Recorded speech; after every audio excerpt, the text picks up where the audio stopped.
Là, là, là, ça y est. Bonjour à toutes et à tous. Bienvenue. On est dans Plein Phare, le talk show sur la mobilité. Et aujourd'hui, on va prendre de la hauteur avec Guillaume. Guillaume, ça faisait longtemps qu'on ne s'avait pas vu. Ça faisait longtemps que je t'avais pas vu Bah ici. ouais, c'est déjà ici, mais même à l'écran, je sais pas, ça faisait quelques temps déjà, j'avais l'impression. Je viens pour les salons. C'est ça, voilà, puisqu'il y a eu un salon récemment sur les véhicules de loisirs. C'est pour ça que je disais qu'on allait prendre de la hauteur. Et on va parler de capucine, d'intégré, de profilé. Si vous y comprenez rien pour l'instant, c'est normal, hein. Guillaume a sorti toutes les définitions, on va absolument tout vous expliquer. On va voir un petit peu où est-ce qu'en est le marché du camping-car aujourd'hui, ou plutôt du véhicule de loisirs, puisqu'on ne parlera pas que de camping-car justement, même si c'est le gros du marché, mais on a aussi des caravanes, on a aussi des mobilhomes qui peuvent être comptés dans les véhicules de loisirs sous cette appellation véhicule entre guillemets de loisirs. On va voir un petit peu tout ça. Puis on aura également un invité au cours de l'émission, il s'appelle Germain.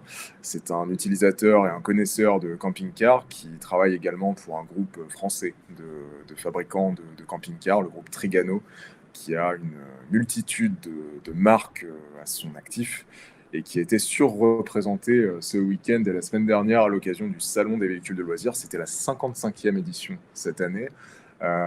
Ça devait même être la 56e, mais il n'y en a pas eu en 2020 à cause du Covid, donc 55e cette année.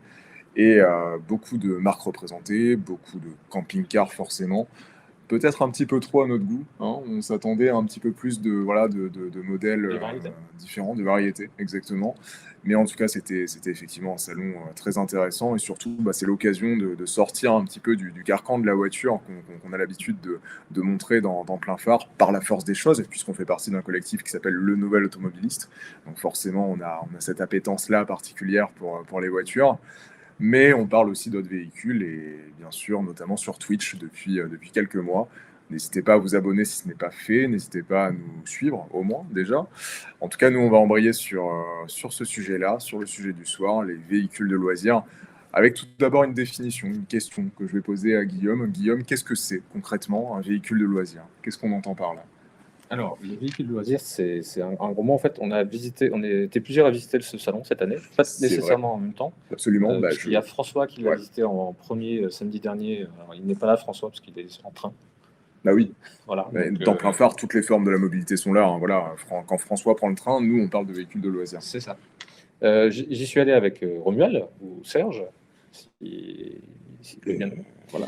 Et toi, tu y es allé ce week-end? Ce week-end, moi, j'y suis allé samedi, effectivement. C'était peut-être la plus grosse journée, finalement, d'accueil du public. Bah, c'est sûr que le week-end, ça a beaucoup de place, puisque ça sûr. permet aux gens qui travaillent de visiter le salon, même si, on peut le voir, c'est quand même plutôt des personnes âgées qui achètent des camping-cars, en tout cas en neuf. Ça, on l'a constaté. Et donc les retraités ont peut-être un peu plus de temps dans la semaine. Et on en a croisé avec Romuald, nous y sommes allés jeudi. Ouais. Alors qu'est-ce qu'un véhicule de loisir? En fait, c'est la question que Romuald s'est un peu posée. Puisque un véhicule de loisir, ça peut prendre plein de formes.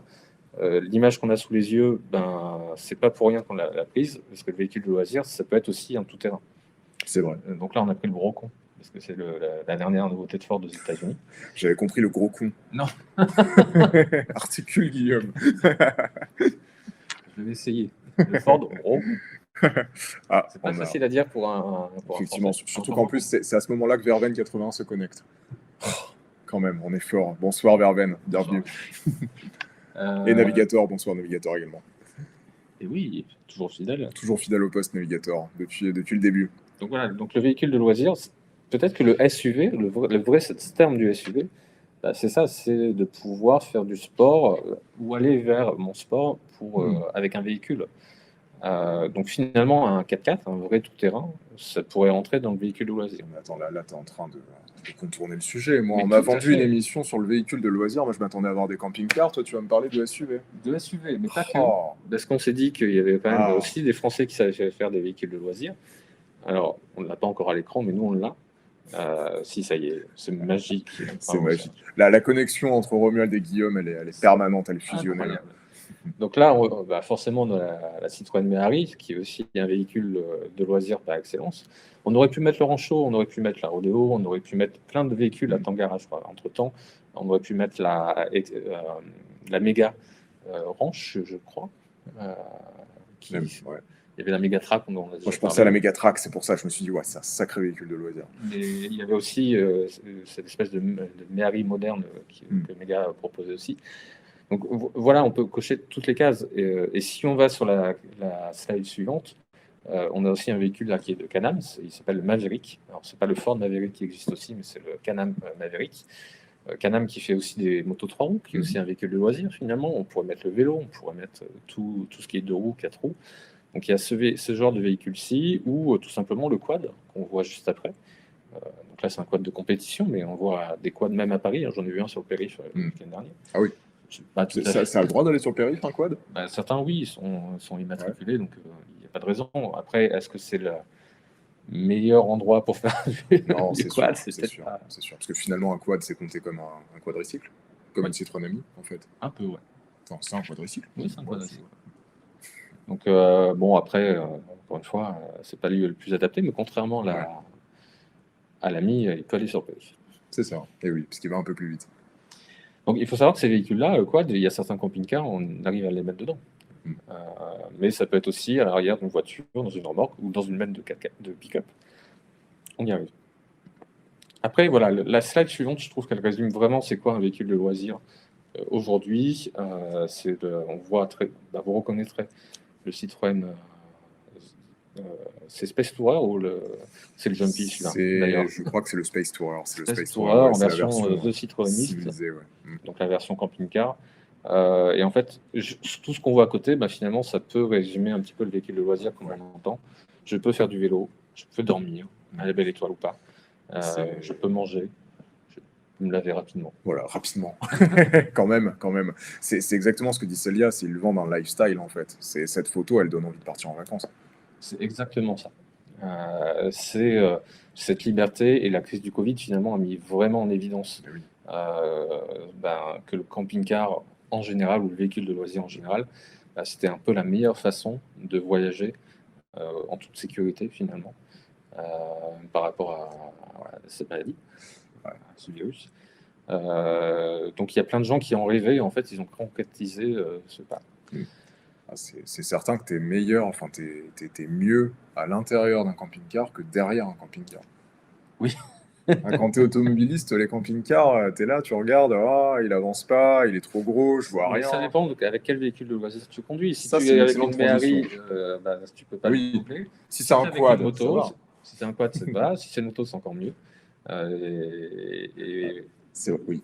Voilà, ce qui me fait dire ça, c'est qu'on a, enfin, on a forcément en tête le camping-car tel qu'on l'entend, ce qui est finalement un profilé, on y reviendra, mais en tout cas, moi, j'imagine, le camping-car que j'imagine, c'est une base de Fiat, de Citroën ou autre. Ça, c'est juste la slide d'après. Mais c'est juste là, je fais du teaser, Enfin bref, j'imagine le camping-car tel qu'on pourrait l'entendre, alors qu'il y a quand même une grosse variété. Et là, j'anticipe encore la suite de notre émission, mais la tendance, elle est aussi un petit peu à la miniaturisation, entre guillemets. On le verra, il y a de plus en plus de nouveaux formats, de vannes, etc. En fait, il y a plusieurs façons de voir les choses, si je me permets un peu de te couper. C'est qu'est-ce qu'on souhaite, comment on souhaite voyager. Est-ce qu'on souhaite voyager proche de la nature, de façon simple, un peu ce qu'on voit sur cette photo-là, ou est-ce qu'au contraire, on veut dupliquer une maison qui se transporte? Et en fait, c'est deux philosophies qui sont assez éloignées et qui pourtant se retrouvent sur un salon comme le salon des véhicules de loisirs au Bourget, qui a fermé ses portières. Absolument. Il y a vraiment ce grand écart qui est possible avec les véhicules de loisirs. Et on peut même... On aurait pu en parler aux États-Unis. Là-bas, c'est encore plus monstrueux. C'est des motorhomes. C'est vraiment des choses. On se déplace avec une maison. Ah oui, mais littéralement. Il y en a quelques-uns qu'on a pu voir sur le salon de camping-car où vraiment c'était des bus, littéralement. Enfin, oui, d'accord. C'est la taille d'un bus. C'est au format européen, ce qu'on a vu. Oui, voilà, en plus. Mais on est loin finalement du combi qu'on voit ici en version Lego. Oui. On n'en a pas parlé. Non, on n'en a pas parlé, c'est vrai. Parce que là, ça fait le lien quand même avec le lifestyle et l'idée qu'on se fait du voyage. Enfin voilà, un combi, c'est quand même, pour moi, c'est la liberté. C'est l'exemple type en fait de ce qui est le camping-car finalement dans la tête de beaucoup de gens. C'est quelque chose d'assez compact et finalement le marché ne ment pas puisque c'est quasiment la moitié des véhicules vendus aujourd'hui en termes de camping-car, en tout cas sur le marché français, qui sont des fourgons aménagés. Alors quand on parle de fourgons aménagés, c'est bien sûr le van Volkswagen, c'est un Trafic, mais ça peut être aussi un Jumpy, c'est un Jumper un peu plus gros, ou le Ducato, représente une grosse part, une énorme Ouais. part du marché Ça, c'est sûr. en Europe. Voilà, il y a vraiment plein de définitions. On fait juste un petit lien. On vous présente ce Lego Transporter version 1. On a déjà fait deux lives sur le montage de la version 2 de Lego. Absolument. Et alors, pas la semaine prochaine, parce que je fais une petite pause, je vais m'en aller loin d'ici, mais pas en camping-car. Ah mince, c'était ma question. Ah, non. Mais dans 15 jours, on va finir ce montage du Lego Volkswagen Transporter version 2. Ouais. On ne vous l'a pas montré, parce qu'il n'a pas d'intérêt ici, autant montrer la version finie. Mais ça nous permet de faire la transition avec les différentes catégories de camping-car. Si Romuald, tu peux passer à la slide. C'est génial, t'es autonome. Je suis presque autonome. Tu fais les transitions toi-même. J'ai quand même besoin de toi. Oh, bon, ça va, je suis rassuré. Voilà, on vous a présenté une petite slide en résumé, très rapide. Donc, et qui est très bien faite, je tiens à le dire en direct. Merci. Je ne suis pas au niveau de Célia qui nous suit en termes de dessin, mais c'est des petits croquis très rapides. Ils aiment bien les noms de fleurs. De quoi parle-t-on? Sûrement dans les noms des camping-cars. Parce que là, j'imagine des hippies. Ah, entre Capucine et Marc Fleurette, ouais, c'est vrai. Alors c'est Fleurette, c'est pas Florette. Décidément, entre ceux qui écrivent Fleurette comme ça et qui savent pas écrire Notin aussi, ça c'est moi. Mais... Ça c'est le private joke. Non, voilà, en fait, on a 4 grandes catégories avec forcément des mix entre eux. On a le fourgon aménagé, donc comme on disait, ça peut être aussi bien presque un Kangoo, hein, si on exagère, ou un Iberlingo. Bien sûr. Et ce serait le premier camping-car électrique? Non, c'est pas le premier, il y en a déjà eu malheureusement. Ah ouais? Mais oui, il y a même des tests qui sont faits sur certains marchés. Ah, là tu m'intéresses. Donc le fourgon, voilà, ça va du petit au très grand. Donc le très grand, on a dit Fiat Ducato, mais on avait aussi des Volkswagen, hein, le Grand California, il est fait sur le... Comment il s'appelle déjà? Non, pas le transporteur. Le transporteur. J'ai Rifter en tête. Pas du le Crafter. Le Crafter. Ouais. Donc voilà, le fourgon aménagé, alors différents formats. Soit on le prend tel quel, soit on prend avec un toit relevable comme on a fait ici en croquis, soit c'est un toit surélevé qui est fixe. Voilà, il y a plein de solutions. Il y en a même qui ont des parties qui se rétractent, pas qui se rétractent, qui sortent pour agrandir par exemple sur un lit de côté ou à l'arrière. On a vu sur le centre Westphalia notamment. Ouais. Et tout ça, ça coûte un petit peu cher. Ensuite, une catégorie qui est très en vogue aussi en dehors des fourgons, c'est les profilés. Donc le croquis en haut à droite. En gros, on prend la cellule d'un utilitaire et on rajoute une cellule à l'arrière, mais de façon la plus basse possible. Alors ça dépend un petit peu des châssis. On pourrait en parler des châssis Alco, des châssis constructeurs, mais ça pourrait être l'objet d'une autre émission. Donc on va varier un petit peu sur la hauteur. Forcément, si on prend un fourgon qui a propulsion, il est un peu plus haut qu'une base de traction où on pourrait être un peu plus bas. Sur l'autre catégorie qui était un peu phare dans les années 80, c'est la capucine. C'est le croquis en bas à droite. C'est vraiment avec un lit en fait au-dessus. C'est pas une fleur qu'on met au-dessus de la cabine. C'est vraiment un lit et c'était vraiment le format familial par excellence à l'époque. Il y en a très peu, mais on commence un petit peu à en revoir. C'est comme ça que j'imagine le camping-car pour ça. J'imagine la capucine au-dessus, l'énorme chose au-dessus du pare-brise. Dans les choses qu'on n'a pas pu voir au salon, c'est la marque Boxner qui a fait un profilé avec un toit relevable qui fait capucine. Il a tout combiné, quoi. Il a tout combiné. C'est un crossover du camping-car. D'ailleurs, c'est vrai que la tendance est un peu au crossover, j'ai l'impression, même chez les véhicules de loisirs. Alors, il y en a forcément. Alors, c'est vrai que ce salon, on a l'impression que c'est une tendance, mais c'est déjà venu. Il y a déjà eu des choses il y a quelques années. Voilà, il y a aussi des modes qui reviennent. Et puis le profilé, il y a plein de sortes en fait. Aujourd'hui. Il y a même des profilés avec toit relevable. C'est des choses qui sont revenues sur le marché alors que ça n'existait plus. Voilà, l'histoire se répète. On a bien sûr l'intégrale en bas à gauche. L'intégrale, c'est quoi? C'est un châssis qu'on vient entièrement recarrosser.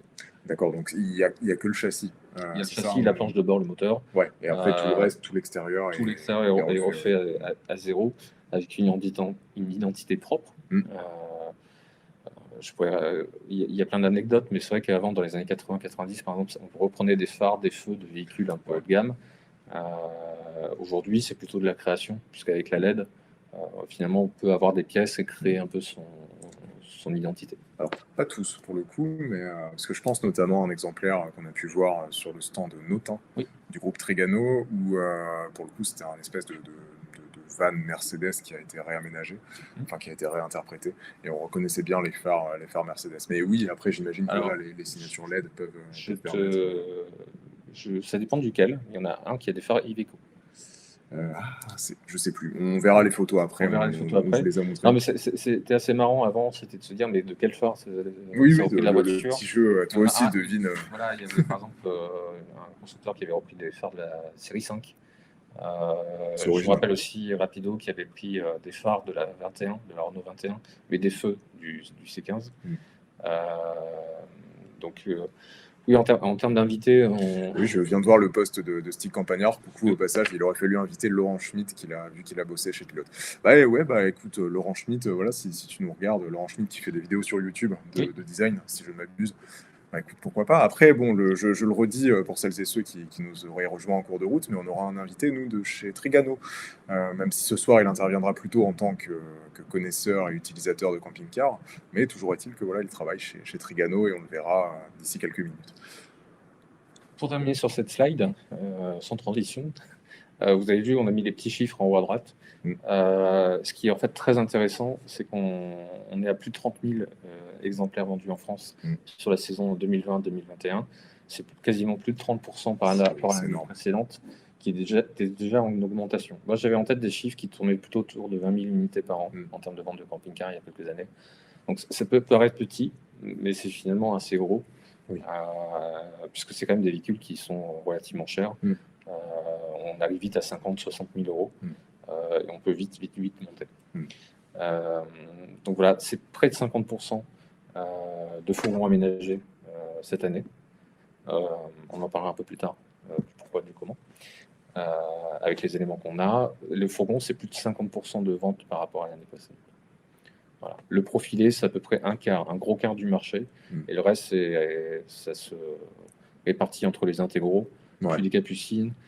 Après, on aurait pu aussi parler des cellules indépendantes qui viennent se plugger sur un pick-up. D'accord. Qui était absent cette année. Il n'y en a pas vu. Il y avait un pick-up sur le Stone, mais il n'y avait pas de cellules aménagées. On pourrait parler aussi des petites cellules qui s'adaptent sur les ludospaces. On va en parler un peu plus tard. Mais le véhicule de loisir, c'est pas que ça. On va éviter de parler des mobile homes, parce que c'est quasiment c'est pas tout à fait des véhicules. C'est pas des véhicules vraiment mobiles en soi. On peut les déplacer, mais c'est un peu plus lourd. On va parler juste après, de tout ce qui est caravane, des choses un petit peu plus souples qui ne se déplacent pas en autonomie, parce que le camping-car a l'avantage de se déplacer un peu tout seul. Mais on va parler aussi du coup des caravanes. Donc là aussi, il y a plein de catégories. On a la caravane classique, après il y a des doubles essieux, il y a des choses de plus ou moins longues, plus ou moins luxueuses, avec ou sans salle de bain. Mais voilà, on a essayé de simplifier avec cette présentation. On a aussi des caravanes surbaissées qui permettent notamment de se ranger dans un garage. Et ça permet aussi, sur la route, d'être un peu plus aérodynamique et de moins consommer. On a la caravane pliante qui se décline sur plein de formes, totalement rigide, semi-rigide, qui peut même ressembler jusqu'à une remorque qui se déplie. Il y en avait quelques-unes sur le salon, un peu moins qu'habituellement. Et bien sûr, il y a la solution, on va dire facile, la tente. La solution de repli. Oh, bien joué comme François n'est pas là, donc voilà, il faut bien une relève.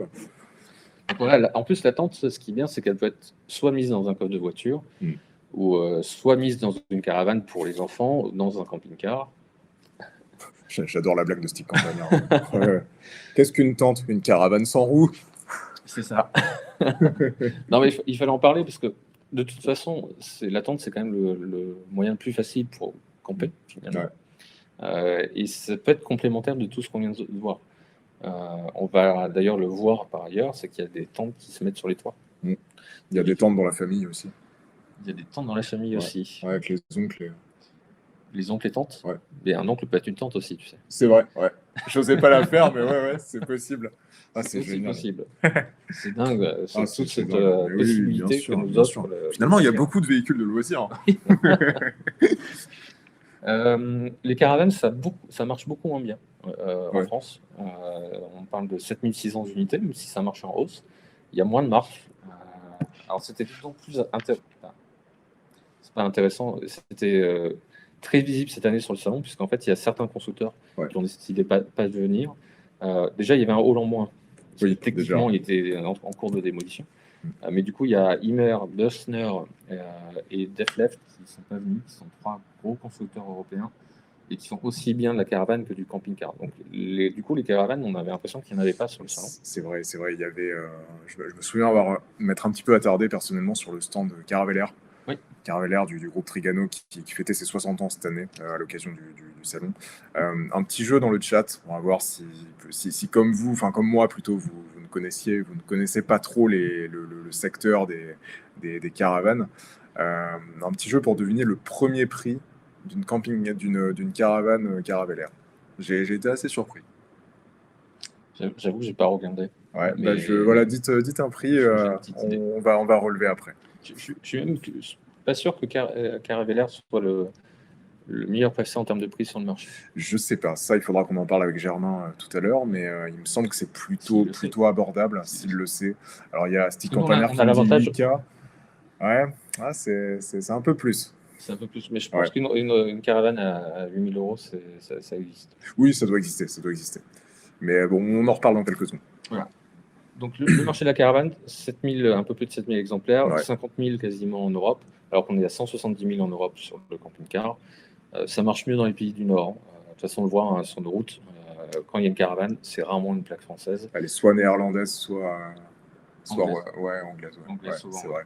après, il y a bien sûr les Belges et les Allemands qui viennent dans nos beaux pays ou qui traversent le pays pour aller en Espagne aussi.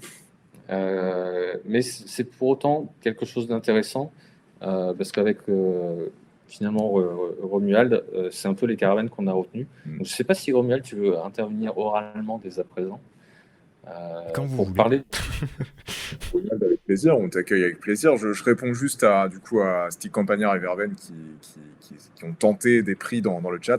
C'est plus Verven 80 qui a raison. Le premier prix d'une caravane Caravelair, c'est 13 000 euros. Et ça monte, en tout cas sur ce qui était exposé sur le stand, ça montait jusqu'à 26 000 euros. Oui, on peut aller même chercher on peut bien plus loin sur certaines Et ça, pareil, on en parlera tout à l'heure, mais j'ai été assez surpris et amusé des options aussi qu'on pouvait avoir sur une caravane ou même sur un camping-car. Voilà. Romuald, t'es toujours là ? Mais toujours. Yes. Puisqu'il y a effectivement, là, on va parler tout de suite d'un modèle qui vous a beaucoup plu à Guillaume et toi, qui est une très belle caravane pour le coup. Ça ressemble un petit peu à un sac à dos. En tout cas, visuellement, je trouve que c'est assez joli. C'est joli, ça déforme un peu d'anciennes caravanes qu'on retrouvait sur le marché américain notamment, les petites. Ça le code un petit peu de la coccinelle dans la forme, si on se rappelle de ça. Moi, ça me fait penser un peu à une voiture. Presque. Je vois la signature lumineuse à l'arrière. Ah oui, à l'arrière, il y a un petit peu de style. Après, on verra, il y avait 2 marques qui présentaient des caravanes de ce type-là. Là, c'est Eurocamper, un fabricant danois. On les voit souvent sur les réseaux sociaux. Et l'idée sac à dos, on a développé un peu cette thématique-là sur les prochaines slides. C'est aussi de se dire, en fait, sur les propositions, on n'a pas besoin d'acheter un autre véhicule pour en profiter. C'est vraiment l'idée un peu du sac à dos quand on va en randonnée sur un coup de tête. Finalement, là, j'ai la voiture, il faut un attache remorque, tu viens de dire, mais je peux l'emmener un peu partout. Et là, ça va être vraiment l'effet sac à dos sur une voiture. Donc, on voit la petite caravane, on voit la tente qui est possible au-dessus pour dormir. Cette caravane, elle a quoi dedans ? Elle a un espace pour dormir, un peu de rangement et un espace cuisine ouvert sur l'extérieur. Donc, c'est pas du tout la même chose que le camping-car. On est vraiment quasiment sur l'esprit camping. Alors, forcément, s'il fait moche comme ce week-end, ça marche pas très bien. Mais ça peut marcher. Ça peut, oui, voilà, si on est aventureux. J'ai du mal à visualiser la taille de cette caravane. Enfin, si tant est qu'on puisse l'appeler caravane. Alors, je l'avais sur la doc, je ne l'ai pas sur moi. En gros, toi, par rapport à la caravane, un adulte d'1m80, pour moi, elle fait 1m82, moins d'1m80 de haut. Ouais, d'accord. Et en longueur, elle doit faire 2m50 en dehors du triangle devant. Ah oui, donc oui, c'est parce qu'on a de quoi s'allonger et puis on a la cuisine en plus. Ouais, d'accord. Ok. C'est relativement petit alors. Voilà. Qu'est-ce qui t'a plu, Romuald, notamment dans cette petite caravane ? Et le fait que justement c'est plutôt axé nature, qu'on va pas chercher forcément du confort comme du camping-car.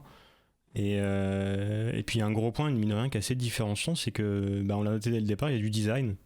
c'est tout bête, mais je trouve que le marché quand même du camping-car, même de la caravane, est assez triste en termes de design. Mm. C'est très homogène, très blanc, sans Oui. trop de recherche stylistique. Et là, il y a quelque chose. Elle est même disponible celle-ci en plusieurs couleurs. Mm. Ici, elle est sur une teinte blanche, mais elle existe aussi en gris, elle existe en bleu. On peut personnaliser tout ça. Et ça donne envie de partir en fait en pleine campagne et juste de profiter de la nature, quoi, sans forcément aller chercher du confort et s'isoler vraiment, se dépayser complètement. Et c'est ça qu'on va pas forcément aller trouver sur du camping-car où, comme on le disait dès le départ, le concept est un petit peu différent. On va chercher, on va déplacer sa maison pour retrouver ces éléments de confort. Et là, c'est pas le cas, mais moi, je suis plutôt attiré par ce genre de concept-là. Est-ce que vous savez combien ça coûte? Oui. Justement, en fait, c'est ça la grosse surprise. Tu t'étonnais des prix des caravalaires, mais en fait, on est dans le même ordre de prix, en fait. En fonction de l'optionnage, on est autour des 15 000 euros, en fait. Donc, c'est pas cher du tout. Ok.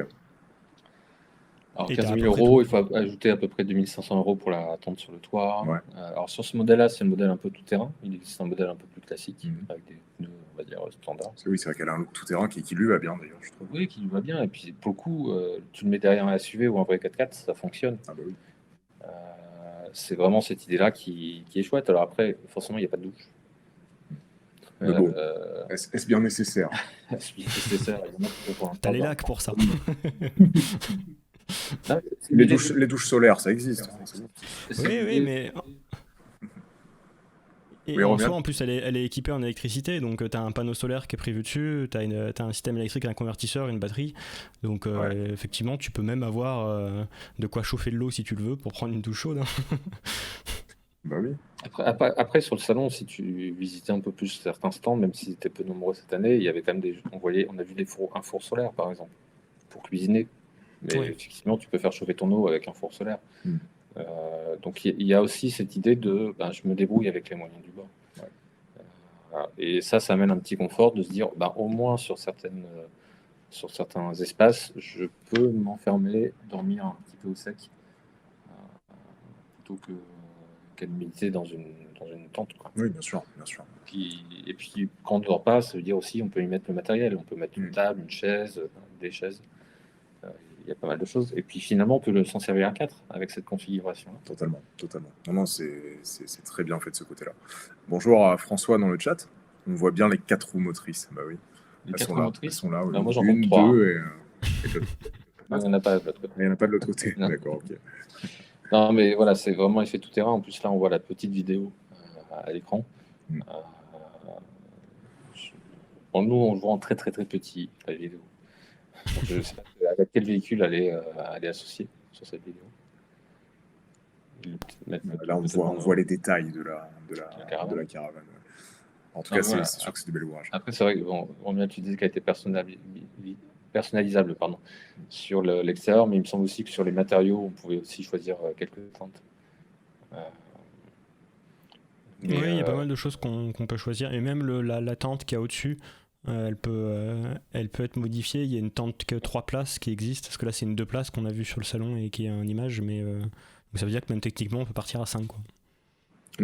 Oui, et là, quand on était sur le stand, il y avait un jeune couple qui était là. Je pense qu'il avait même pas 30 ans, le couple, Romuald, je sais que tu t'en souviens. Oui. Et du coup, c'est vrai que c'est beaucoup plus jeune finalement qu'une clientèle classique de camping-car, pour faire l'extrême modeste. On peut se permettre d'acheter ça. Alors après, il faut le stocker. Mais c'est quand même beaucoup plus facile que stocker un camping-car. Il y a plein de possibilités en plus il y a plein d'entrepôts où on peut stocker des choses, donc ça coûtera toujours moins cher une caravane qu'un. Non, c'est sûr. Après, c'est aussi un autre esprit, je dirais, puisque là, pour le coup, on a quand même moins de confort, forcément, que dans un camping-car tel qu'on pourrait l'entendre. Oui, mais c'est vrai aussi, en fait, il y a quand même des nouveautés qu'on a vues dans le camping-car, on en verra, mais maintenant, il y a quand même des camping-cars qui assument de ne plus avoir de salle de bain à l'intérieur. Et mine de rien, c'est aussi une façon de revoir les choses. Tu penses que c'est vraiment un argument, entre guillemets, écologique? Il y a plein de choses. C'est aussi de se dire, je suis dans la nature, donc de toute façon, si j'avais une tente, j'aurais pas de salle de bain. Donc je gagne un petit peu de la place pour faire autre chose. Après, il y a aussi des gens qui qui vont dans des campings, tout simplement. Oui. Et aujourd'hui, il existe de toute façon, dans de nombreux endroits touristiques, des solutions avec des sanitaires à disposition. Bien sûr. Donc voilà, après, on n'a pas creusé le sujet. Mais voilà, les sanitaires, finalement, c'est presque pas un sujet. En fait. Bah, Stick Campagnard qui pose la question. Maintenant, il y a aussi des modules gonflables pour les toilettes. Oui. Ouais. Donc oui, ça peut être une alternative aussi. Ouais. Oui, et puis les toilettes sèches, ça existe aussi en version transportable. Il y avait un camping-car qui était présenté avec des toilettes sèches. Donc voilà, il y a plein de choses à faire. Verlaine nous redemande le prix, il est à peu près à 15 000 €. Donc, je ne sais pas si la question était arrivée avant ou après. C'était la question tout à l'heure. lorsque j'avais posé la question des prix des caravanes caravelaires. Je n'avais pas compris. C'était bien, bravo, tu suis bien. Non, mais entre les différents, on a plein d'écrans devant nous. Oui, si vous vous demandez pourquoi on regarde en permanence au-dessus de nous, c'est parce qu'on a un énorme écran qui nous permet de voir toutes vos réponses dans le chat. Et bienvenue d'ailleurs à toutes celles et ceux qui nous ont rejoints. On parle de véhicules de loisirs ce soir dans Plein Phare. On prend de la hauteur et on évoque tous ces modèles-là. À l'écran, là, vous voyez une caravane d'un genre un petit peu nouveau et un petit peu plus esthétique aussi qu'à l'accoutumée. Et je crois d'ailleurs, Guillaume, qu'il y avait d'autres modèles, qu'il y avait d'autres exemples. Un deuxième exemple qui était à quelques mètres de ce stand, alors qui est la Caretta. Je n'ai pas été creuser l'origine de cette caravane. On est sur la même esthétique, un petit peu moins cher. Le prix commence autour de 11 ou 12 000 €. Et comme on peut voir, il y a différents modules, mais là, on a directement une table intégrée pour pouvoir camper directement dans le prolongement de la cuisine et un petit peu abrité par le petit auvent qui est créé par la porte. Ouais. C'est un peu moins esthétique. Les feux, on les voit, ils sont rapportés sur le côté et ils ne sont pas super aérodynamiques. Mais bon, elle a quand même des jantes. Elle a un petit look un peu plus sobre qui peut aller à certains. Et on voit que la tente au-dessus est une tente gonflable. Oui, c'est ça. Ça a l'air de faire le job malgré tout à l'intérieur, avec la tente. Oui, on est sur le même niveau de prestation. Donc là, c'est une version qui n'est pas tout terrain, mais on peut estimer qu'elle le soit facilement. Voilà, après, c'est des arbitrages sur le coût, sur la praticité et éventuellement le distributeur qui est à proximité, parce que les gens en général ne font pas des centaines de kilomètres pour trouver. Bien sûr. Et alors là, du coup, avec la Caretta, comme avec celle qu'on a vue juste avant, finalement, ça reste une caravane dans le sens où on l'attelle à la voiture et on a une caravane. Mais il y a aussi d'autres exemples qu'on a pu voir sur le salon, de modèles où là, vraiment, l'expression sac à dos, elle a encore plus de sens, parce que finalement, c'est directement ajouté, entre guillemets, au coffre de la voiture, à l'habitacle de la voiture. C'est ça. Qui est aménagé en camping-car. On a l'exemple d'un Kangoo, notamment, juste après, où là, on voit vraiment tout le mobilier intérieur qui a été revu. Voilà, Kangoo précédente génération, c'est AMP Inbox qui propose ça. C'est en contre-plaqué, donc c'est assez beau, pour le coup. L'idée, c'est d'avoir une sorte de coffre qui se déplace, qui s'enlève et qui se met à la place dans le coffre, pour le coup. Avec un matelas qui se déplie le long de la voiture, et on utilise tout l'espace pour pouvoir dormir et concentrer certains besoins. Donc il y a différentes options. Il peut y avoir un réchaud, il peut y avoir une cuve d'eau, il peut y avoir une table, des tablettes. Voilà, c'est vraiment le côté pratique. On est autour de 2 500 € pour parler du prix. Donc on est vraiment sur une autre échelle de prix, mais c'est aussi une autre échelle de prestation. Oui, et puis de taille tout simplement, et comme le dit Stick Campagnard, c'est vrai qu'on arrive aujourd'hui à faire des cuisines vraiment compactes, totalement. Oui, et puis encore une fois, en camping, de quoi on a besoin, un réchaud si on veut cuisiner rapidement, un petit évier peut-être pour rincer ou nettoyer quelques légumes. Voilà. Alors François est parti dans un délire dans le chat, je ne comprends pas, j'avoue. Playtime, trafic, Jacques Tati. T'as compris? Non. Désolé François, on n'y est pas ce soir. Là. Parce qu'il y a dans la ventilation du train, mais ça va être pas mal. Qu'est-ce que t'as dit, Romuald? Dis courage, François. Ouais. On est avec toi, François. Du coup, on a été aussi intéressé avec Romuald sur ces modules-là. Je sais pas, est-ce que tu as un mot à ajouter, Romuald, sur cette prestation? Pas beaucoup plus, mais c'est une autre façon encore de voyager, je trouve, qui est assez intéressante, parce qu'en plus ça te permet d'utiliser ta voiture de tous les jours, un petit peu comme la caravane, mais sans forcément avoir une problématique de stockage aussi grande qu'une caravane.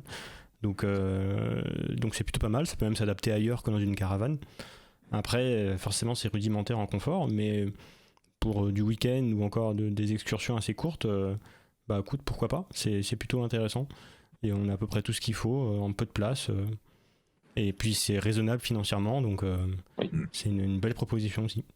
Non, c'est sûr, c'est sûr. Sur la slide suivante, on voit donc le Kangoo nouvelle génération. Ouais. C'est Galaxy Van qui propose un autre module, donc un peu plus léger dans les matériaux, mais un peu plus personnalisable aussi, du coup, puisqu'on est sur du mélaminé ou du stratifié. Là, on voit un petit ajout intéressant, puisqu'on a aussi le lit sur la galerie de toit. Donc là, on peut du coup utiliser un petit peu plus la capacité du véhicule, qui est 5 places, avec le confort, avec le petit confort qu'on met dans le coffre. Donc là aussi, c'est intéressant, même écologiquement finalement, puisqu'on a un véhicule qui va nous servir tous les jours. Donc là, on a un Kangoo, mais ça marche aussi sur un trafic. Ça marche. On l'a vu aussi, une proposition sur un Duster. Alors, même s'il n'y avait pas toutes ces propositions de rangement, mais en tout cas le côté lit, le côté couchage. Je trouve que c'est assez malin finalement. Il faut toujours avoir de la place pour mettre le coffre, c'est certain, mais c'est toujours plus petit qu'une caravane. Oui, parce que là tu transportes littéralement dans ta voiture. Et ça peut ajouter une nouvelle utilité encore à ce genre de véhicule, au Ludospace. Et là, pour le coup, en plus, dans cette nouvelle génération de Kangoo, avec ce rouge qui rend très bien sous les projecteurs du salon, ça donne envie, je trouve. Oui, ça donne assez envie. Alors, pour répondre à François, c'est bien sûr le Berlingo, c'est bien sûr le Richter, on les a vus. Alors, il n'y avait pas tous les Ludospace, mais c'est adaptable. Je pense que c'est aussi pensé pour, si on change de véhicule, finalement, on garde le module, c'est comme la caravane. Ouais. Voilà, on change de porteur. Finalement, le module reste. Et c'est surtout personnalisable. Il y a des solutions où on a aussi les assises qui se retirent avec des pieds. Voilà, il y a plein de possibilités sur ces petits modules. Et même pour les bricoleurs du dimanche, on peut même le faire soi-même finalement. Absolument. Oui, c'est vrai. C'est vrai que là, on a effectivement des fabricants, mais on pourrait le faire soi-même. Ouais. Et il y a peut-être aussi un atout réglementaire, hormis si tu as le toit ici, mais sans ça, si tu n'as pas le toit avec le couchage, c'est pas considéré comme du camping sauvage. Donc ça peut être une possibilité de se garer aussi à peu près n'importe où et de pouvoir passer la nuit à peu près n'importe où aussi, vu que tu es dans une voiture. C'est tout bête, mais sachant que le camping n'est pas toujours le bienvenu sur les parkings en France ou autre, ça peut être une solution. C'est vrai, effectivement. Et l'autre avantage de cette solution, c'est aussi que maintenant on ne peut plus aménager des camping-cars soi-même, puisqu'il faut que ça passe par une homologation, où il faut être vraiment techniquement calé pour le faire. Et du coup, en fait, cette solution-là, comme elle est nomade, quand je vais passer mon contrôle technique, finalement, on l'enlève du véhicule. Ouais. Je ne vais pas dire niveau ni connu, il faut que ce soit toujours un peu sécuritaire en cas d'accident, mais au moins, ça a l'avantage d'être flexible. Oui, d'être relativement facile. Oui. Je fais un petit tour dans le chat, on parle de 4L, c'était ça la référence de François, c'était la 4L de Jacques Tati dans Trafic Q, le film, apparemment. Steve Campagnard qui parle aussi du Rifter 4x4 Concept qui avait été présenté a priori au Mondial de Paris ou le Kangoo Breakup de 2002. C'est vrai que finalement, ça on va y revenir très rapidement, mais il y a une tendance, on sent quand même que beaucoup de constructeurs d'automobiles ont envie de surfer sur cette vague des véhicules de loisirs, notamment à travers leur Ludospace, puisque ça s'y prête bien. Et même au sein du segment des véhicules de loisirs, on a quelques tendances qui se créent aujourd'hui, qui se dessinent, avec notamment des vannes aménagées, des crossovers, un petit peu comme sur les voitures. Mais ça, on va en parler tout de suite après, puisque je crois, Guillaume, que tu as encore des exemples de sacs à dos, entre guillemets, à nous montrer très brièvement. Alors, juste une nouveauté, parce que c'était pour moi la seule vraie nouveauté caravane du salon. C'est la marque Hobby qui présentait la Beachy. C'était sur ce stand où il y avait du sable? Tout à fait. Ah, c'est ça. Beach. Oui, forcément. Ils auraient pu... ils ont poussé la mise en scène assez loin. C'est bien. L'idée, c'est de trouver finalement cette caravane. C'est quoi? C'est une caravane assez légère, simple, avec des aménagements simples à l'intérieur. On a 2 portes, une latérale et une à l'arrière, qui peut aussi s'ouvrir en 2. Des banquettes sur le côté, une cuisine à l'avant de la caravane et un rangement fermé à côté. Ce rangement fermé, ça peut être un grand rangement, mais ça peut aussi accueillir un petit sanitaire indépendant. J'ai oublié comment ça s'appelait, mais ça permet de gérer les urgences, on va dire. Gérer les urgences. Mais voilà, donc c'est aussi... c'est un peu la première caravane qu'on a montrée, mais un peu plus confortable, puisqu'on peut s'y déplacer debout, on peut s'asseoir à l'intérieur, Donc il y a ce côté un petit peu plus confortable. Ouais. Mais on retrouve un peu l'esprit de la caravane légère. On est autour de 15 000 euros. Hobby, c'est un constructeur qui est un peu plus haut de gamme, qui peut faire des très très grosses caravanes. Donc c'est un peu une nouveauté vraiment pour la marque de descendre un petit peu en accessibilité. Mais ce qu'on trouvait très intéressant, c'est l'autre caravane qui vient juste après, une réalisation française. Oui, elle m'avait impressionné. C'est génial comme idée. Alors, moi c'est ça fait très longtemps que je fais le salon du véhicule de loisirs. Je l'ai régulièrement vu et je pensais que c'était toujours resté à l'état de prototype. Ouais. En discutant un peu avec son fondateur, ils en vendent entre 30 et 50 par an. Depuis combien de temps, du coup? Je n'ai pas posé la question, mais je pense que ça fait quelques années maintenant. D'accord. Il y a ce modèle-là qui se déplie en 3. Et la nouveauté du salon, c'est en fait ils ont adapté cette cellule sur un camping-car, si on peut parler de camping-car. Mais ça devient une cellule amovible qui peut se mettre sur une benne d'un fourgon. D'accord. Donc il ne faut pas l'imaginer. Moi j'imagine ça pas seulement pour le camping-car, puisque pour le coup l'intérieur est totalement personnalisable. Mais tu vois, pour des cellules commerciales, des trucs ambulants ou de l'événementiel, ça peut être assez intéressant. Je crois qu'on a une petite vidéo, Romuald, si je ne me trompe pas. Oui, Je sais pas si on oui, tout de suite. je vais te la trouver. Puisqu'en fait, c'est donc une caravane toute ronde. Il y a aussi une version très longue qui est plus longue. Donc là, c'est la version de 4 à 12 mètres carrés. Elle se déplie des deux côtés. Et l'avantage, c'est qu'on a la cellule centrale qui regroupe tous les éléments techniques. Donc sur cette caravane exposée au salon, on avait la cuisine. Donc la vidéo est partie. On avait la cuisine, une petite douche et les rangements. Et en fait, à côté, il y a une chambre. De l'autre côté, le salon. Et tout ça se déplie, en fait. C'est dingue. Et l'idée est géniale. Alors l'idée a aussi un coût. Donc en effet, François dit tant que c'est rentable pour eux, c'est à peu près 30 000 euros la caravane.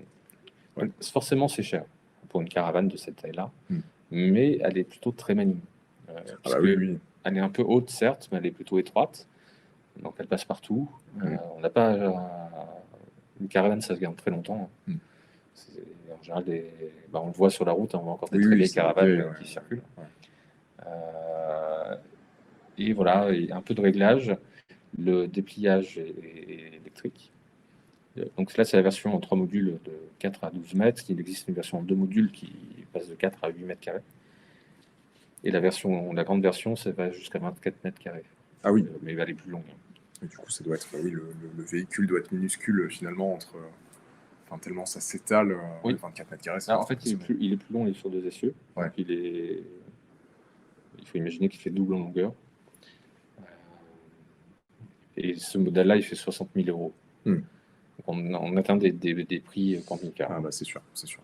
Donc là, la question peut se poser finalement à ce prix-là, savoir si on achète un camping-car ou une caravane aussi aménagée. 60 000 euros, c'est aussi le prix du mobile là qu'on voit, le jumper, non, celui du Cato, pardon. Que vous ne voyez pas l'écran, mais nous on voit sur l'autre. Le jumper plus la cellule fait à peu près 60 000 euros. Et à ce prix-là, on retrouve des camping-cars classiques. Mais voilà, vous voyez sur la vidéo, c'est très malin. C'est vraiment un projet d'ingénieur de se dire comment je peux rendre compact une caravane.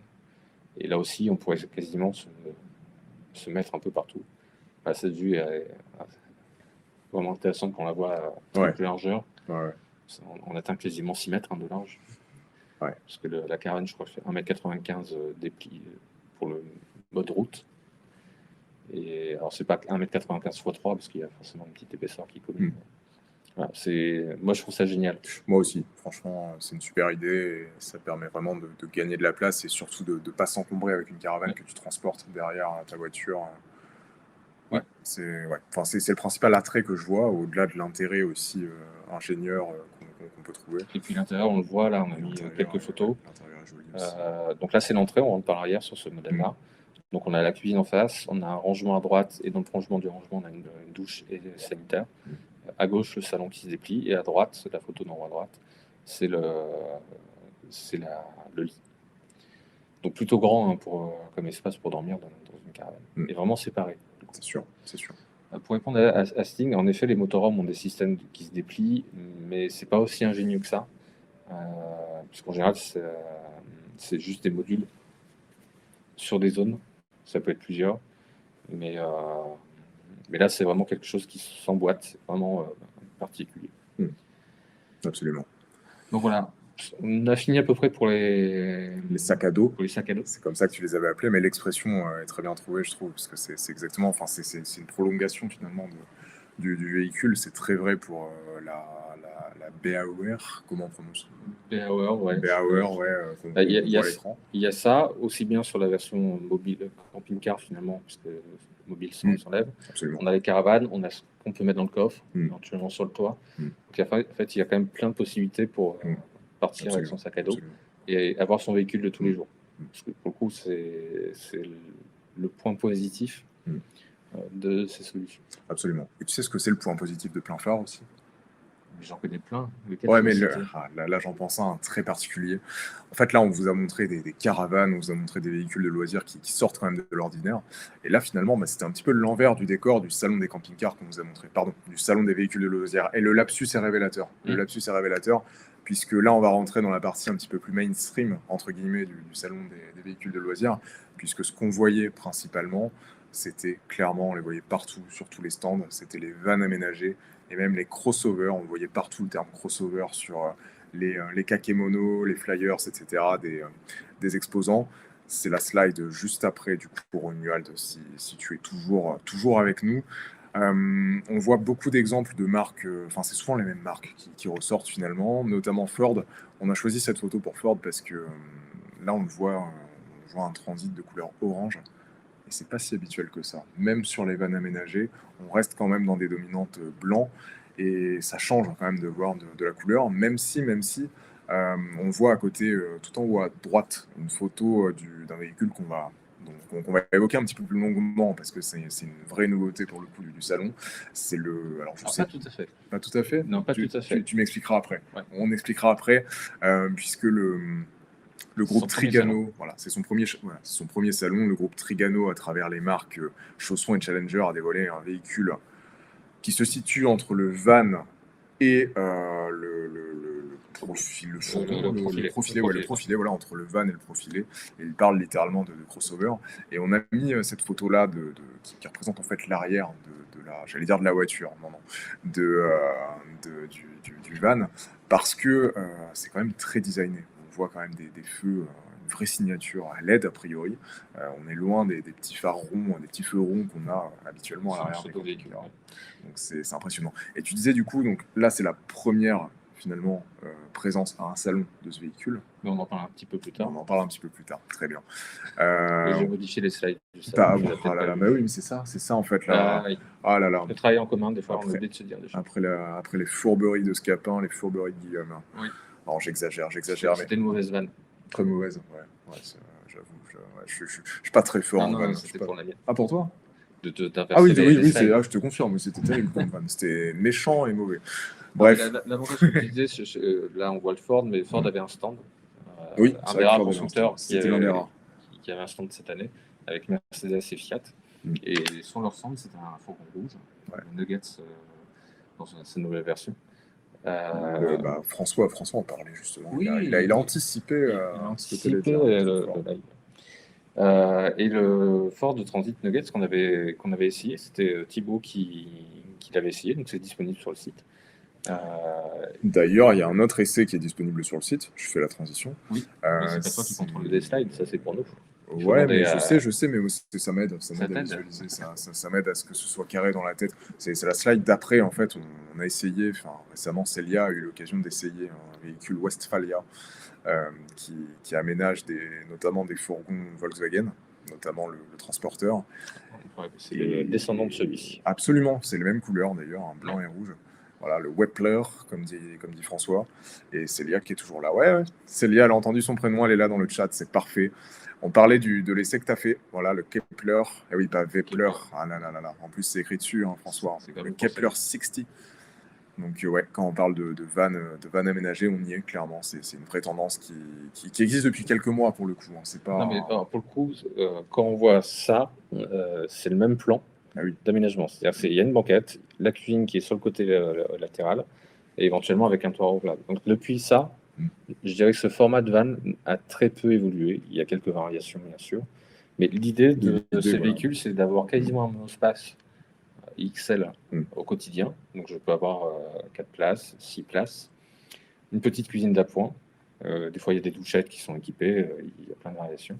Mm. Mais l'idée, c'est vraiment de se dire, bah, j'ai un véhicule quasiment tous les jours qui me permet de m'évader Mm. le week-end ou l'été ou pendant les vacances pour faire un peu plus et avoir déjà tout à l'intérieur. C'est pour ça. Il y a peut-être un autre intérêt personnellement que je vois, c'est un intérêt pratique aussi en termes de taille. Parce qu'un camping-car, mine de rien, c'est quand même. Enfin, un camping-car tel qu'on l'entend, hein, un profilé, un intégral, etc., c'est quand même gros. Oui. Là où un fourgon, c'est gros aussi, mais ça l'est quand même beaucoup moins. Et peut-être que ça peut rassurer certains clients, des nouveaux clients notamment, de passer d'abord, éventuellement, ou même tout court, sur un van aménagé, plutôt qu'un camping-car directement. Surtout si c'est 2 personnes, par exemple, qui pourraient l'utiliser, et pas plus. Je me dis que ça pourrait être intéressant, même si la taille n'a pas forcément d'influence sur le prix. Oui. Et ça, d'ailleurs, c'est puisque moi, pour le coup, j'ai vraiment regardé les prix au salon. Euh, et j'ai été surpris de voir les prix de ces vannes aménagées, et notamment du chausson X150, François, qu'on va évoquer tout de suite après. C'est que finalement, on est sur des prix de camping-car, en fait. On est autour des 60 000 euros. Et à ce prix-là, on a des vannes aménagées, du style voilà, Volkswagen Transporter, Fiat Ducato, etc. Mais on a aussi des profilés. Et on a même des premiers, on commence tout juste à avoir des intégraux. Oui, c'est ça. Les premiers prix des intéros, c'est 60 000 euros. On en parle un peu plus tard. Et finalement, même s'il y a des prix plus bas, les fourgons, la plupart des fourgons sont effectivement à 55 000, 60 000 euros. Aussi, Que ce c'est soit vrai. un Trafic, un Ducato. Mm. On a du mal à comprendre d'ailleurs pourquoi.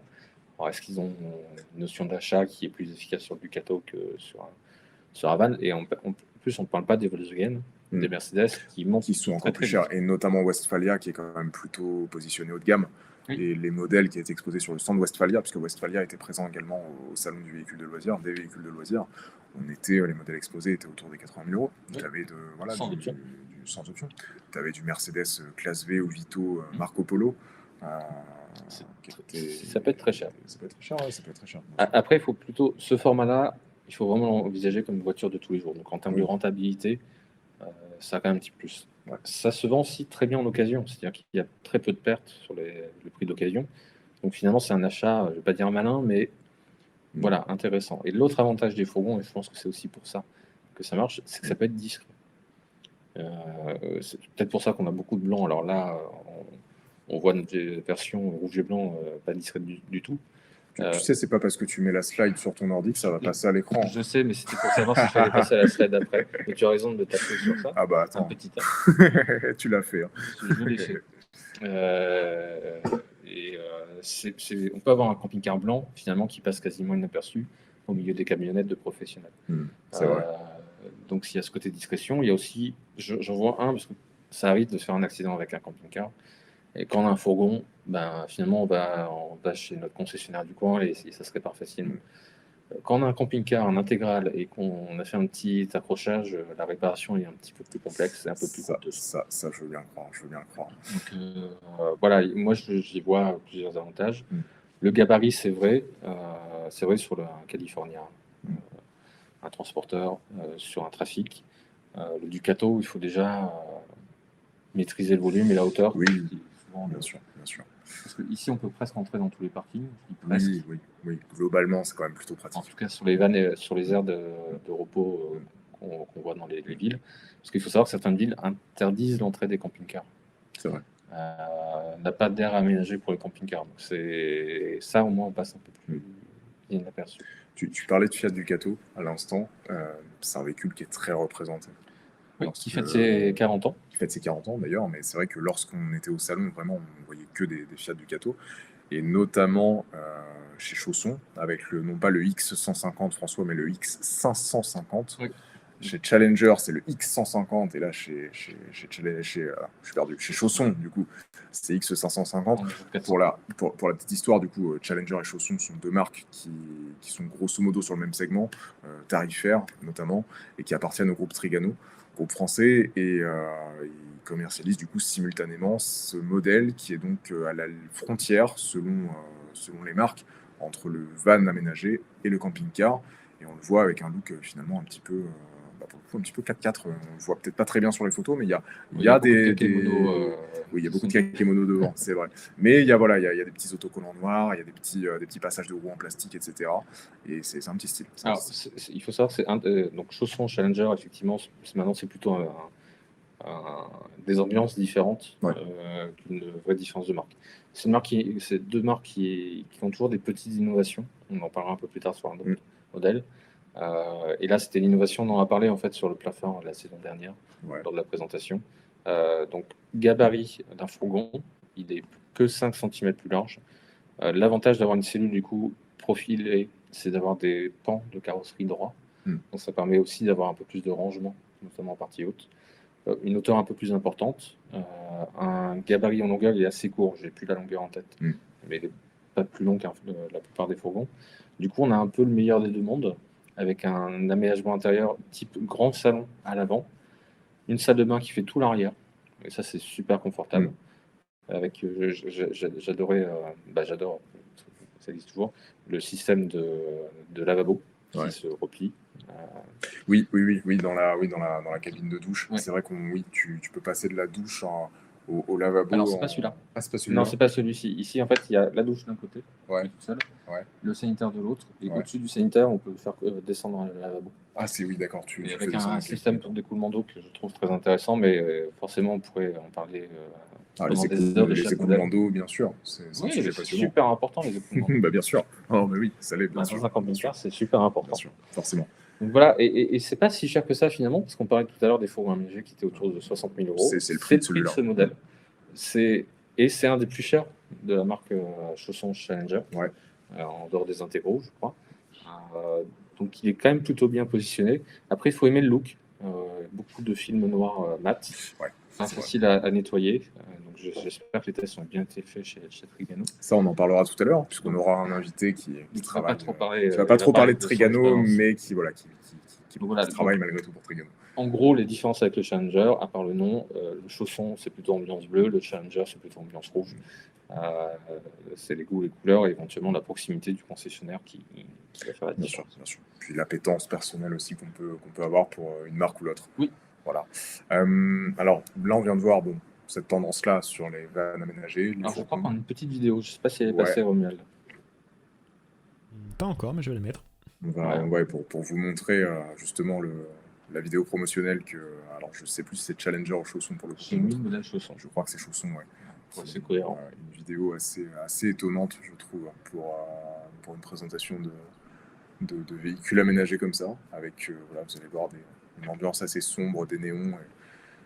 C'est assez surprenant. Après, pas un côté famille finalement, ou voyage véritablement qu'on pourrait imaginer. C'est effectivement cibler notre clientèle que la clientèle. Je pense peut-être une clientèle plus jeune aussi. On va pas se mentir, puisque tu parlais des visiteurs tout à l'heure du salon. Tu disais que quand tu y étais allé en semaine, c'était plutôt des personnes âgées. Oui. Mais le week-end aussi, en fait. Pour le coup, moi, j'y suis allé samedi. Et c'est vrai que globalement, c'est quand même des personnes âgées. Après, ça s'entend, parce que c'est quand même des véhicules qui sont autour des 60 000 euros, grand minimum. Puisqu'on va en parler très brièvement après, mais il y a quand même des véhicules qui peuvent monter jusqu'à 500 000 euros, et peut-être même au-delà.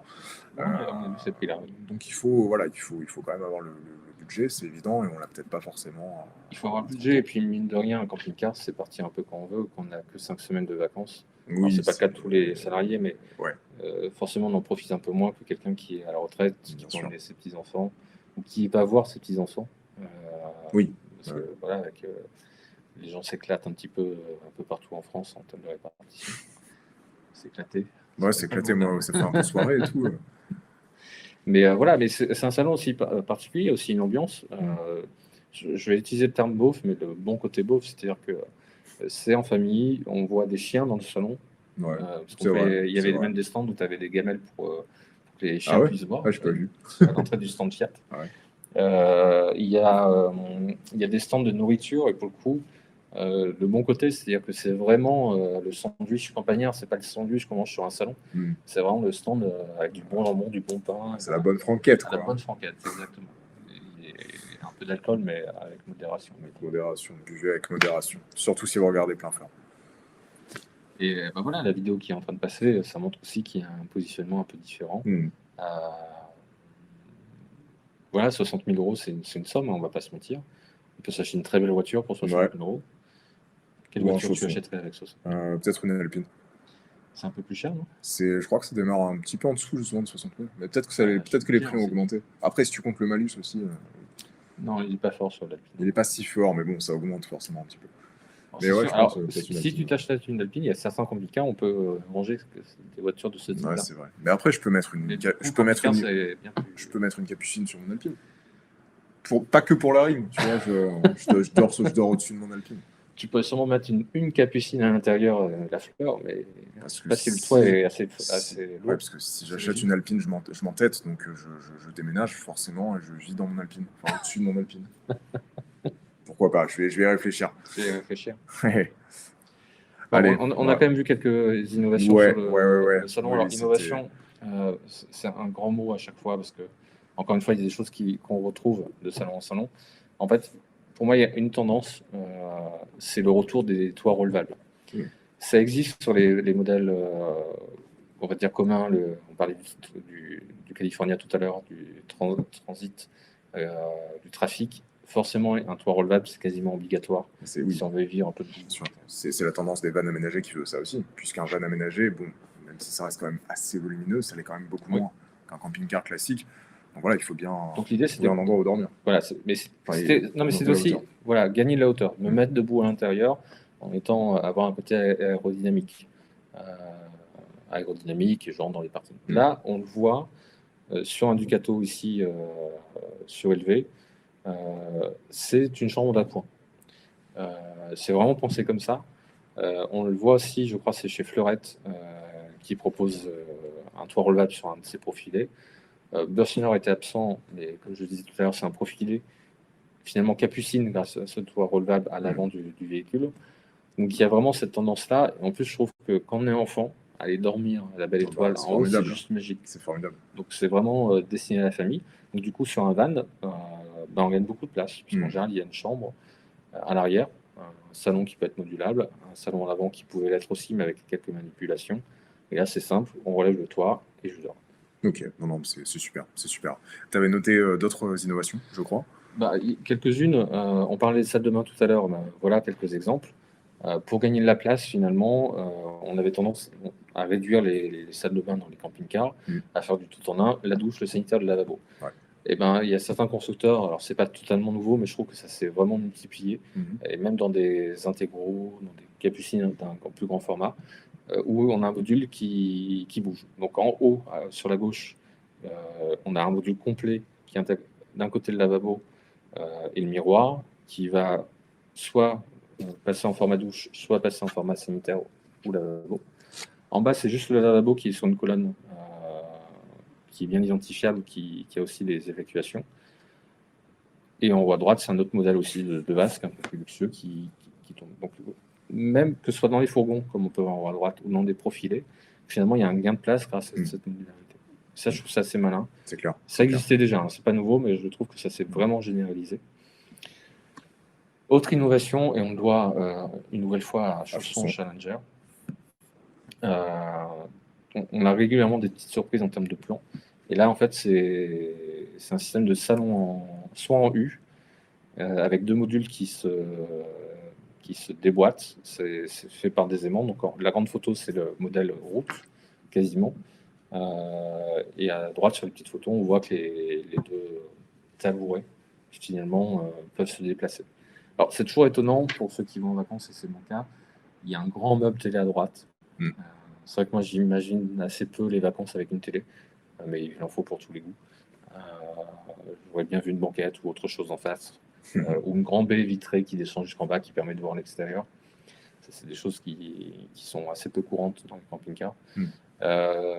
Du coup, à l'arrière, alors il n'y a pas les photos, parce qu'on a fait aussi des choix. Il y a une cuisine avec une verrière. Tout l'arrière du volume, c'est pas la salle de bain, mais c'est un énorme rangement avec une vraie porte qui permet d'accéder à ce rangement. Ouais. Là aussi, il y a de la modularité dans les rangements, puisqu'il y a des étagères qui se plient, se déplient, qui permettent de mettre un vélo, un petit scooter, plein de choses.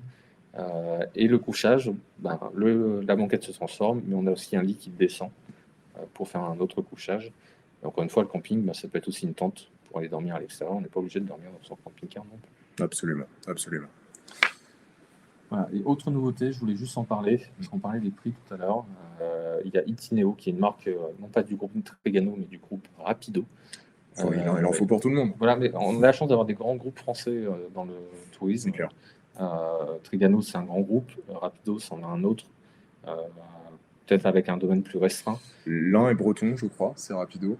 Il me semble que Rapido est breton. Corrigez-moi dans le chat hein, si jamais c'est pas ça. Mais Trigano est ardéchois. Trigano, il y a voilà, le siège est en Ardèche en tout cas. Voilà. Après, comme il y a beaucoup de marques qui se sont achetées, Autostar, oui. Le groupe Trigano et Autostar, pour moi, c'est breton. Donc voilà, il y a eu plein de mouvements. C'est plus difficile à suivre qu'en automobile. Comme quoi. Voilà, en fait, l'Itineo Nomade, c'est vraiment. Alors, Nomade, c'est la version étroite, qui fait 2,19 m de large. Quand le Traveler, c'est la version un peu plus large, qui fait 2,34 m. C'est 15 cm, mais c'est énorme, en fait, aussi bien pour le rouler que pour l'aménagement intérieur. Ce que je trouve intéressant, c'est que c'est l'intégrale le moins cher qu'on avait sur le salon. Donc, autour de 60 000 €. Ah oui, effectivement. Le look est plutôt sympa. Il est, je trouve, très automobile dans son langage. Un petit peu, ouais. Il n'est pas trop baroque par rapport à d'autres propositions de concurrents. Et en plus, c'est un accès de gamme. Donc le look est vraiment bien. Alors, le petit défaut, c'est que la baie vitrée est très étroite. Donc ça se ressent aussi en termes de luminosité à l'intérieur. Mais dans les propositions de plan, on a mis la photo en haut à droite. C'est un grand lit indépendant. On peut accéder des deux côtés. Et en fond, à droite, on a la douche. Et ce qu'on ne voit pas, c'est qu'on sur la partie droite, on a le lavabo, les sanitaires. Donc, très habitable. Alors, il fait 7,50 m de long, ce qui est assez long. Mais voilà, c'est pas parce qu'on est premier prix qu'on n'a pas des propositions intéressantes et valorisantes. Absolument. Merci Guillaume pour ces innovations-là. On va très bientôt laisser la parole à Germain qui va nous rejoindre. Germain est un utilisateur, un connaisseur de camping-car. C'est ton cousin, non ? C'est mon cousin. Non, c'est pas mon cousin, mais la blague était pas mal. Il doit la connaître par cœur, mais bon. Ah bah je pense. Ou tu sais, la référence à l'Allemagne aussi, peut-être. C'est vrai. Germain. Bon, bref, on lui posera la question tout à l'heure. Je suis sûr que vous avez hâte de savoir si on lui fait la blague ou pas souvent. C'est même moi plutôt qui voulais vous montrer ça, la slide que vous voyez à l'écran, puisqu'on voit aussi des modèles vraiment très très gros et qui font rêver. Alors pas forcément vu de l'extérieur, parce que je trouve ces modèles absolument horribles vu de l'extérieur. Là on est sur le stand Notin, encore une marque du groupe Trigano qui a été rachetée récemment par le groupe Trigano. Mais on est sur des modèles qui coûtent très très cher. Essayez de deviner, tiens d'ailleurs dans le chat, le prix d'un tel modèle, en sachant qu'on va passer tout de suite à la slide qui montre l'intérieur juste après pour vous montrer un petit peu l'étendue quand même de ce que ça représente. On a même une machine à laver carrément dans ce camping-car là, et on peut avoir une option lave-vaisselle. Lave-vaisselle, on peut avoir aussi l'option voiture. Et l'option oui, alors je ne sais pas si la voiture est fournie avec, mais en tout cas, tu peux rentrer ta voiture. Alors si tant est que ce soit une voiture sans permis ou une Smart, il y avait beaucoup de stands d'ailleurs qui mettaient en avant des Smart. Peut-être que la Smart est offerte avec le camping-car. Une Fiat 500 électrique aussi. Une Fiat 500, voilà. Ah, je ne l'ai pas vu. Et il y avait aussi une Bugatti, une miniature. Ah, je me suis dit, mince, elle était où la Bugatti? Je l'ai loupée. Alors, une Bugatti à pédale, quand même. Petite précision, ces véhicules-là sont des poids lourds. Ce sont des poids lourds. Il y a beaucoup de camping-cars qui sont limités à 3,5 tonnes, comme tout véhicule du permis B, avec quelques exceptions pour les gens qui ont un permis avant 75, puisqu'ils peuvent monter un petit peu plus haut en termes de poids. Donc là, c'est permis poids lourd obligatoire. Donc, ce n'est pas des sprinters Mercedes classiques. On est sur les gammes au-dessus, on est sur des petits camions. Donc, les prix, forcément, s'en fait ressentir. C'est une dizaine d'exemplaires par an. Oui. Et puis, je pense même, après là, je m'avance, je ne suis pas certain de ce que je dis, mais qu'ils ne produisent qu'à la commande. Ils produisent forcément un petit peu en avance. Alors sur le salon, pour montrer des choses, c'est un salon de vente aussi, on ne l'a pas précisé. Oui. Mais le salon des véhicules de loisirs, c'est aussi pour vendre. Donc, il y a des concessionnaires qui sont sur les stands. Et en général, l'idée, c'est de ne pas repartir avec les camping-cars. J'exagère un petit peu le trait, mais si les gens peuvent repartir avec leur camping-car, ça fait toujours un peu moins de transport Absolument. Je rebondis sur la remarque de Célia. C'est vrai qu'il y a des noms particuliers. Notin, c'est un des plus anciens constructeurs de camping-car et de caravanes aussi, parce qu'en général, les constructeurs ont commencé par des caravanes pour passer sur le camping-car. Notin fêtait ses 100 ans, je crois. C'est 100 ans, et il y avait un bel exemplaire, et si on a le temps à la fin, on vous le montrera, un camping-car qui a 70 ans, Ouais. basé sur une Renault Estafette. Goélette. Ah Non, non. pas Estafette. Non, c'était pas une Estafette. Autant pour moi. Et pour ceux qui aiment les miniatures, je sais qu'il y en a certains qui le sont. Nos rêves reproduit une caravane d'Autun. Mm. Voilà, c'est vraiment un pan de l'histoire, Autun pour le camping-car. C'est des camping-cars qui ont, pour certains, encore des volets. Pas sur les gammes classiques, mais il y a des volets. Bah, d'ailleurs, sur celui-là, enfin celui dont on voit l'intérieur, il y a des stores électriques. Oui.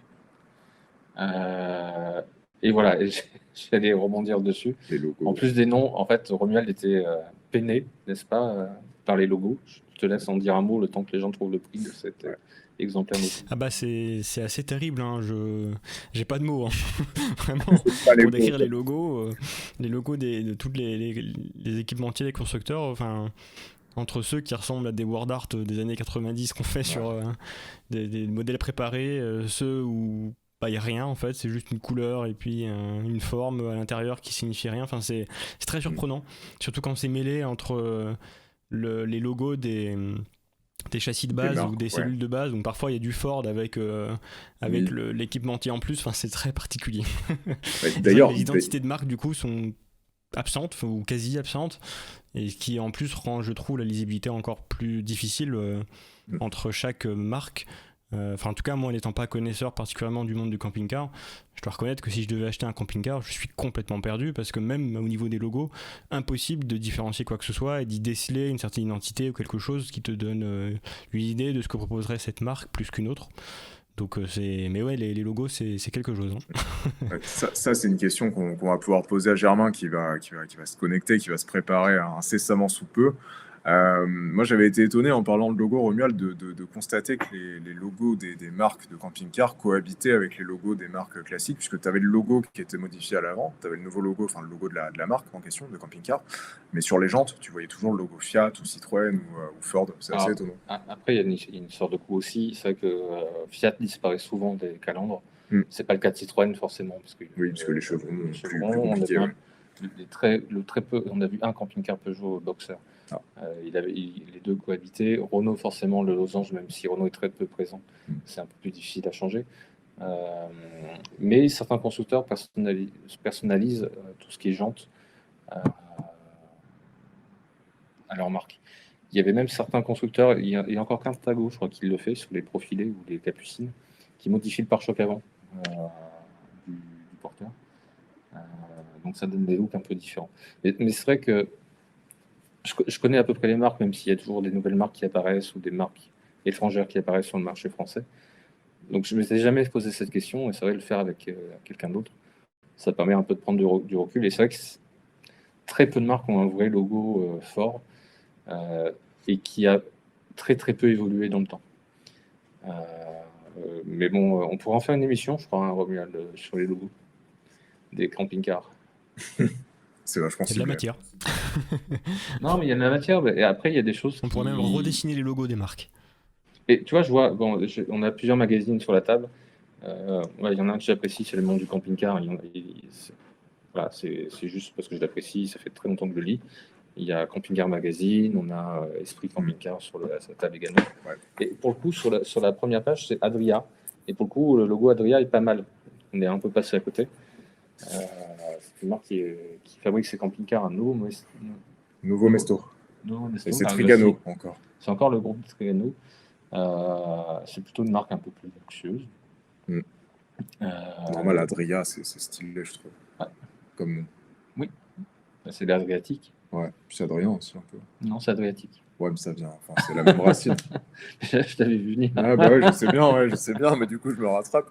Il n'y a pas de marque qui s'appelle Guillaume. Mais pas encore. Il y a Fond Vendôme qui pourrait rimer avec... Guillaume. Oui. Ça rime. Ouais, c'est vrai. Ça rime. Petite rime. Ça rime. D'ailleurs, Guillaume, ça commence par un G comme Germain, qu'on va bientôt accueillir, s'il nous entend, parce que je sais qu'il nous regarde.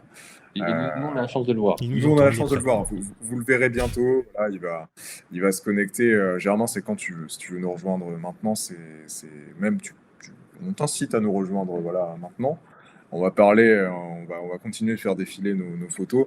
Et on va parler plus globalement en fait de de l'essor actuel des camping-cars, du marché voilà, qui tend quand même à sérieusement croître et avec de nouveaux acteurs, de nouveaux acheteurs. Donc c'est ce qu'on va un petit peu évoquer avec Germain qui indépendamment du Eh bien, fait le qu'il voici. et Guillaume aussi, et oui, tout à fait, et Romuald aussi, voilà. Gomuald, non, Et ça vous, dans les marche pas. commentaires? Et vous, dans les commentaires, évidemment, excellente transition pour intégrer le public, et notamment Verven80 qui nous dit Fond Vendôme est une marque très originale avec des concepts intéressants comme le Bel Horizon. Alors, Peut-être, j'avoue que je ne connais pas. je vais être un peu cash. Depuis que Fondom fait partie du grand groupe de Trigano, c'est plus ça, en fait, pour C'est moi. plus ce que Je c'était. suis un peu méchant. En fait, il y a beaucoup. Le fourgon, c'était beaucoup des artisans il y a quelques années. Hmm. Et en fait, forcément, dans les concentrations, il y a eu des rachats, il y a eu des choses qui se sont faites. Ça reste des beaux fourgons, hein. Ne me faites pas dire ce que j'ai pas dit. Alors, t'as quand même dit que c'était moche. Non, mais ça a forcément perdu un peu d'essence. On en parlait avec Romuald, c'est qu'il y avait pas d'artisan en fait sur le salon. Il y avait plus ce côté fait main, fait maison, s'adapter. Il y a un grand constructeur français qui est 3C Cartier. Alors je sais pas si on peut dire grand, mais pour le coup ils sont basés près de Lyon, il me semble. Ils font des carrosseries en polyester. Avec des belles choses. On en avait parlé lors d'un précédent article sur Nouvelle Automobiliste. Et avec des aménagements sur mesure. Parce qu'il y a quand même des fabricants qui font que des aménagements sur mesure. Ça existe encore, ça se voit peu, ça coûte cher, forcément. Mais ça, on ne l'a pas vraiment vu. Donc, Fond Vendôme, ils font des super fourgons. Ça, c'est certain. Mais c'est vrai que pour le coup, c'est devenu très standardisé. Alors, on ne s'est pas trop attardé sur le stand Fond Vendôme. Moi non plus, je t'avoue. Il y a peut-être des choses. Après, tu dis que ça coûte cher, mais en réalité, quand je vois encore une fois des vannes ou fourgons à 60 000 euros, honnêtement, même en prenant un van d'occasion, par exemple, que tu vas chercher à 15 ou 20 000 euros, bah, t'as le quoi de le rendre ultra luxueux pour arriver à 60 000 euros. Hein. Oui, bien sûr. Donc, mais c'est vrai que cette façon de standardiser augmente les prix, quoi. Alors que normalement, ça devrait être l'inverse. Bon, on va pas embêter Germain, je ne sais pas s'il peut intervenir. Oui, il est là. Alors, normalement, on le voit à l'écran. Ouais. Germain, tu nous entends? Je vous entends, oui. Super. Bonjour Germain. Bonjour à vous. Comment ça va? Ça va bien. C'est la première sur Twitch, là. Effectivement, un petit peu stressé, mais ça va le faire. Faut pas. Pourquoi les industriels ont phagocyté Fond Vendôme? Non, je rigole. Ne réponds pas à cette question. Je rigole. Non, en fait, le hasard fait que tu travailles chez Trigano. Mais ce n'est absolument pas sur Trigano qu'on va t'interroger, entre guillemets. Non, en fait, Germain, tu es un utilisateur et un connaisseur d'un camping-car. Notamment dans ta famille, tu as un membre de ta famille qui possède un camping-car. Toi, ça fait combien de temps que tu connais finalement le camping-car, que tu utilises le camping-car? Alors que j'utilise le camping-car, ça doit faire une petite dizaine d'années maintenant. Ouais, donc tu es quand même habitué, hein, en sachant que je peux dire ton âge à l'écran? Oui, pas de souci. Tu as 26 ans, donc 10 ans quand même de camping-car à ton actif, c'est plus d'un tiers de ta vie que tu as passé finalement à connaître les camping-cars. Selon toi, puisqu'on parle depuis tout à l'heure de l'essor actuel des camping-cars, Guillaume nous donnait les unités annuelles, avec notamment les augmentations de chiffres de 30% d'une année à l'autre. Qu'est-ce qui fait, selon toi, qu'on peut être intéressé par l'achat d'un camping-car? Et la deuxième question qui est parallèle à la première, c'est qu'est-ce qui te plaît, toi, en tant qu'utilisateur de camping-car? Qu'est-ce qui fait que pour toi, le camping-car, c'est formidable? Formidable, peut-être pas, mais en tout cas que c'est bien. C'est le sentiment de liberté principalement qu'on a. On n'a pas besoin de préparer les vacances, on sait qu'on peut partir et on verra où le vent nous portera et on verra ce qu'on verra en fait. Il n'y a pas besoin vraiment de. C'est une chanson de Noir Désir, ça aussi, je crois. Le vent nous portera. Effectivement, aussi. Et ouais, donc sans avoir à planifier des vacances. Alors on planifie toujours un petit peu, on a toujours envie de voir certaines choses plus que d'autres. Mais après, l'avantage, c'est qu'on peut rester à des endroits où on ne s'attendait pas à rester un petit moment. On peut y rester plusieurs jours. Et au contraire, des endroits qui nous paraissaient super intéressants sur le papier, finalement, repartir le lendemain parce que c'est pas trop notre style, ou voilà. Ouais. C'est Alors- vraiment un sentiment de liberté, ouais. Ok. Alors, toi, en tant qu'utilisateur, c'était plutôt, si j'ai bien appris les définitions que Guillaume nous a données tout à l'heure, c'était plutôt des profilés, finalement, que tu as eu l'habitude d'utiliser. Co- Comment Euh, tu vois, toi, l'avènement aujourd'hui des vannes aménagées, ces nouveaux formats qui apparaissent, qui sont plus petits, peut-être plus à la portée de tous, alors pas forcément financièrement, on l'a vu, mais en tout cas en termes de format. Qu'est-ce que tu en penses? Comment tu le vois? Et là, pour le coup, je fais aussi appel à ton expertise Trigano, mais expertise tout court dans le domaine du camping-car, voilà, d'utilisateur et de connaisseur, tout simplement. Euh, comment tu vois cette tendance-là? Bah, pour moi, c'est quelque chose d'assez sympa, un van. Ça donne une image un peu plus jeune de la chose qu'un Ouais. camping-car, un peu une image un peu Ah, vieillotte, on va dire. tu confirmes, du coup. Malheureusement, oui. Après, bon, je suis relativement jeune quand même et j'adore le camping-car et je pense pas être prêt à partir du camping-car pour aller vers le van Mm. parce que c'est un confort qui est quand même légèrement au-dessus. Il y a plus d'espace tout simplement. Mais c'est vrai qu'un camping-car, ça peut être enfin, ça paraît impressionnant à conduire et on casse un peu cette donne avec les vannes. Ah, mais selon toi, du coup, il n'y aura pas de, comment dire, de cannibalisation, entre guillemets, entre les vannes et entre les vrais camping-cars. Ce que je veux dire par là, c'est que les acheteurs habituels de camping-cars, tels qu'on l'entend, des profilés, des intégraux, etc., enfin vraiment de gros véhicules, ne vont pas forcément se retourner sur des vannes aménagées. Ce serait plutôt destiné à de nouveaux clients, finalement. Pas forcément. Il y a aussi des clients qui, bah, arrivaient en fait, c'est vrai qu'un camping-car, ça évolue aussi vachement avec la famille. Hmm. Quand on a des enfants, que voilà, on part à 4 dans le camping-car, bah, on a besoin forcément d'un camping-car un peu plus gros. Dès que bah, on se retrouve voilà, un peu plus âgé en couple, simplement que les enfants sont partis, voilà, bah, je sais que mes parents réfléchissent à prendre un modèle un peu plus petit. Alors peut-être pas partir sur du van non plus, mais c'est vrai que ça peut être quelque chose qui, qui se fait. Qui se fait. Après, les utilitaires aménagés d'aujourd'hui sont quand même des fois proches en prestation de certains profilés. Il y a peut-être un petit peu moins de rangement parce que la carrosserie est incurvée. Mm. Il y a quand même des fourgons assez longs qui ont un lit double à l'arrière, qui ont une douche modulable comme on a vu, qui ont une cuisine qui n'est pas nécessairement plus petite qu'un profilé. Euh, Après, tout se regarde, mais c'est vrai que par rapport à certains besoins, ça peut être assez intéressant de passer sur du fourgon. Mhm. On l'a pas montré en photo, mais il y en a certains qui permettent de mettre une moto à l'arrière. Il suffit de relever le lit. Il y a les deux grandes portes du fourgon qui s'ouvrent et ça permet de ranger plein de choses lors du transport. Euh, donc il y a quand même quelques avantages pour certaines clientèles. Mais en effet, j'ai l'impression que, quand on parlait des chiffres tout à l'heure, plus de 30% de ventes sur le marché, mais les fourgons, c'est plus 50% de ventes. Ouais, Donc dingue. c'est assez énorme. Et c'est vrai qu'autour de moi, moi, mes parents, ils rêvaient d'un camping-car depuis des années. Et ils ont sauté le pas juste avant le premier confinement. Ils ont senti le vent venir. Ils ont senti le vent venir.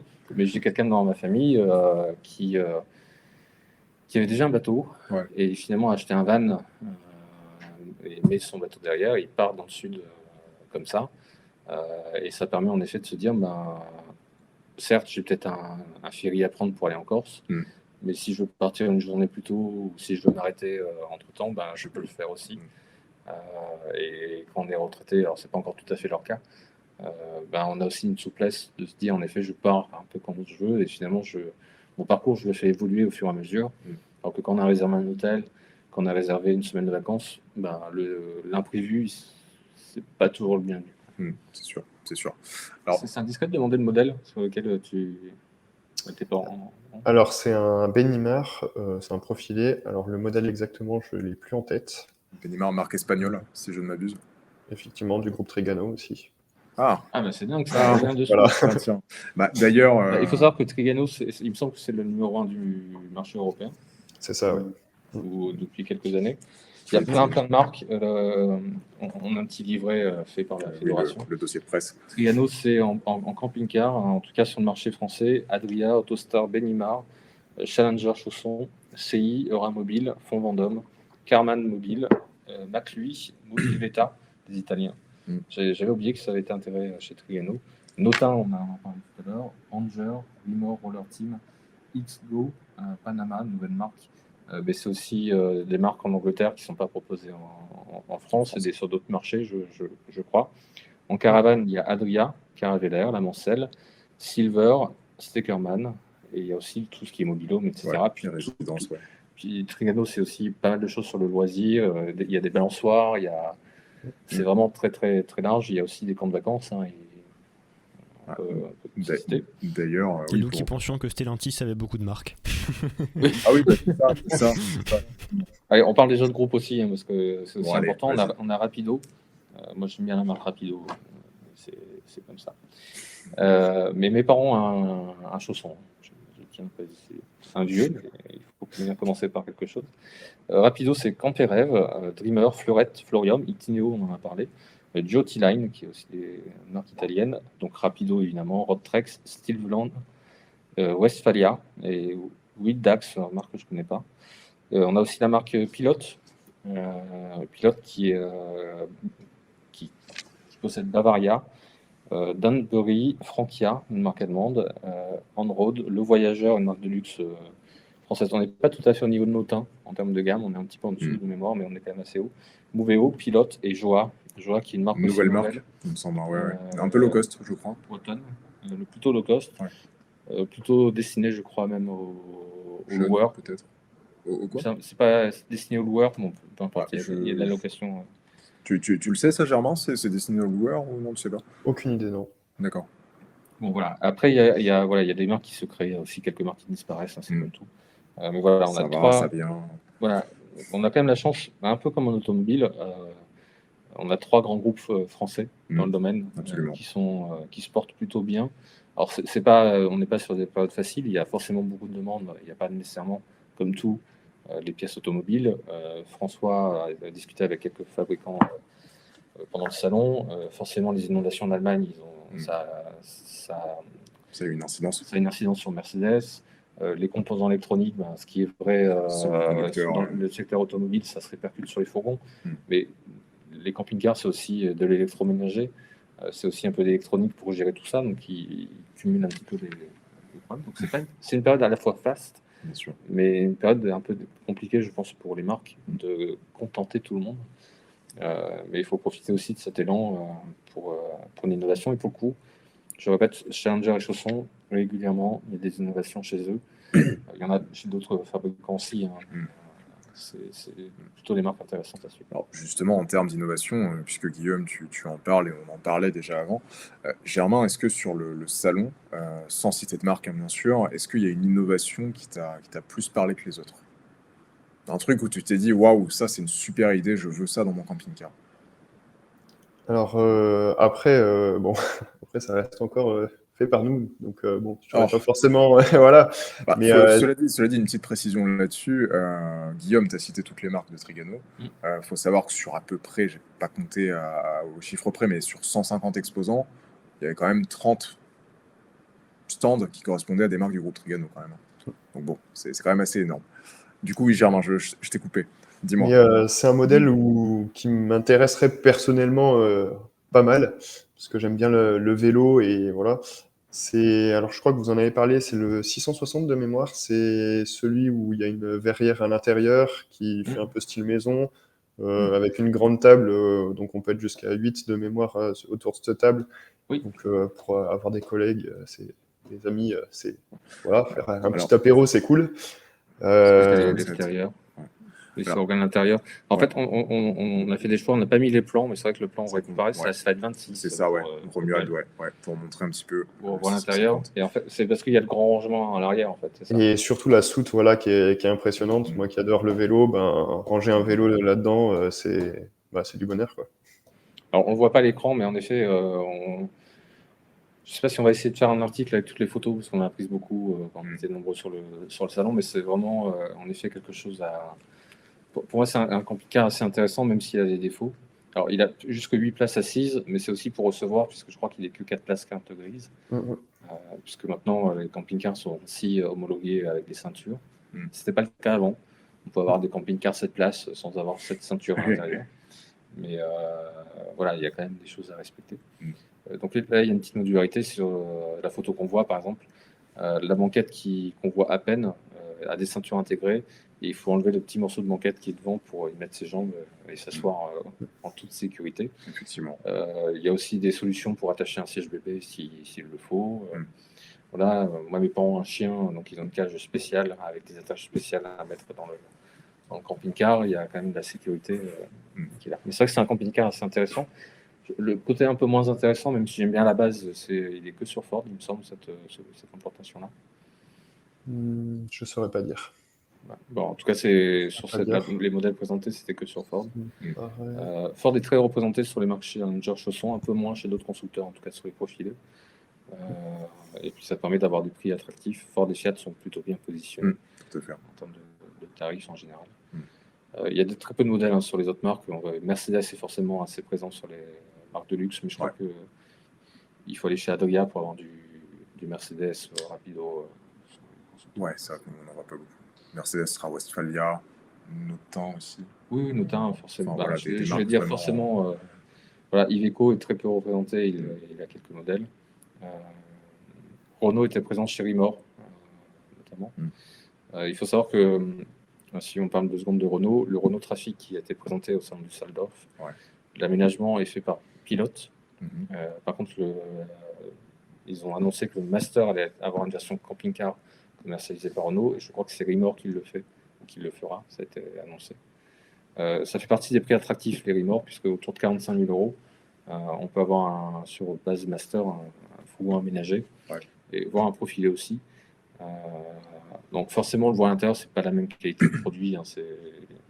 Quand on paye moins cher, on paye aussi une autre qualité. Forcément. Mais ça peut être intéressant pour les primo-accédants, justement, en termes de mobilité. Alors, Germain, je me permets une question. Je suppose que tu les as conduits, les camping-cars. Alors, les camping-cars neufs dans Trigano, non, mais oui, je conduis celui de ma mère. Mais du coup, qu'est-ce qui est le plus compliqué à gérer sur un camping-car à conduire? Est-ce que c'est la hauteur? Est-ce que c'est la largeur? Est-ce que c'est le porte-à-faux? J'aurais tendance à dire c'est plus la hauteur qu'il y a d'embêtant. Notamment avant, on avait un camping-car Capucine, donc là où on a une hauteur forcément beaucoup plus importante que sur un profilé. On fera les 3 mètres avec le Capucine en général. Ouais, même bien passé. Hein. On était à 3,30 m sur notre véhicule. Ah oui, quand même. Et ouais.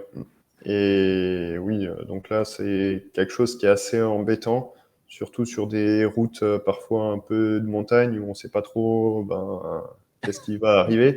C'est vrai que c'est un peu compliqué. La largeur, alors sur les derniers véhicules, enfin sur les véhicules un peu plus récents, c'est vrai qu'ils ont un peu de tendance à s'être élargis. Ça peut être aussi un peu gênant. Personnellement, j'ai pas vraiment de mal avec ça au niveau de la largeur, mais je sais que ma mère a un peu plus de mal avec la largeur.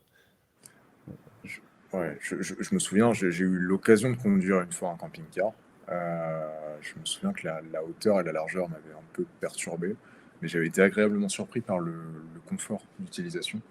Et franchement, quand tu conduis un camping-car, ou même quand tu es à l'intérieur d'un camping-car, même en tant que passager, tu comprends en fait pourquoi les utilisateurs que tu croises habituellement, toi, en tant qu'automobiliste, se traînent sur la route. Mais tu comprends, parce qu'en fait, c'est hyper confortable. Tu peux pas aller vite, et de toute manière, t'as pas envie d'aller vite. T'es bien dedans. T'as juste envie de. C'est exactement ça. Voir de manière, voilà. Après, pour le coup, au mois de mai, j'avais été dans le sud. J'ai pris la route Napoléon. Je ne sais pas si vous l'avez déjà prise. Je connais une route en partie de montagne, et à un moment, il y avait un camping-car devant nous. Alors, il y avait plusieurs voitures devant, et à un moment, je me suis dit, oh là, la belle montée. Alors, on essaie de se faire plaisir un minimum, même si c'est une voiture familiale que j'ai. Et je me suis dit, je vais me traîner. Mais en fait, non. Ouais. Parce que forcément, dans les virages, il était plus long. Mais en fait, c'était maintenant les fourgons, il y en a qui font 170 chevaux, voire 200 chevaux quand on monte chez Mercedes. Donc en fait, il y a quand même le couple qui est là. Et forcément, les virages, c'est un peu plus lent parce que le gabarit parce qu'à un moment, il y a aussi la vaisselle à l'intérieur, il faut quand même y penser. Il y a des choses qui bougent un peu plus C'est que vrai. dans une voiture. Mm. Mais sinon, en reprise, ça allait très bien. Alors forcément, si on prend le Notin qui a 70 ans, c'est pas la même chose, mais je l'aurais peut-être plus facilement doublé que celui-ci, qui était impossible à doubler du coup, Forcément. Ouais. puisqu'il allait relativement. Oui, non, il y a des camping-cars qui vont vite. Hein. Des fois, ça m'est arrivé de me faire surprendre à vouloir doubler. Finalement, bon, j'arrive à le doubler, hein, mais il avançait quand même un peu. Après, ça fonctionne pas mal, hein, Ouais. pour le coup. Mm. On est sur du 12 litres 100 Ouais, facilement. c'est sûr. Alors, Facile. Guillaume, si tu n'as pas de dernière question à poser à Germain, sinon tu as quelques secondes pour y réfléchir, parce qu'on approche, mine de rien, de Déjà doucement. Ouais, il est déjà 21h, donc on touche doucement à la fin de l'émission. Germain, personnellement, j'avais une toute dernière question à te poser. C'était si jamais tu devais donner une raison à une personne qui hésiterait à acheter un camping-car, laquelle ce serait? Qu'est-ce que tu lui dirais pour qu'il franchisse le pas? Encore une fois, pour moi, c'est la liberté. Ouais. Voilà. Après, c'est pas vraiment une raison, mais c'est voilà, c'est un Un esprit. peu, si, ouais. Et ouais, après, ça paraît un peu compliqué de pouvoir stationner de partout. Et voilà. Alors, au début, c'est pas forcément très facile, mais avec un peu d'expérience, très rapidement, on trouve des endroits pour stationner. Et il y en a de partout, même en France, où c'est relativement plus réglementé. Hmm. Donc, Après, il existe quand même aujourd'hui, on a la chance d'avoir la plupart des gens des smartphones. Il y a des GPS qui sont spécialisés sur le camping-car. Le parcours, on parlait de la montagne tout à l'heure.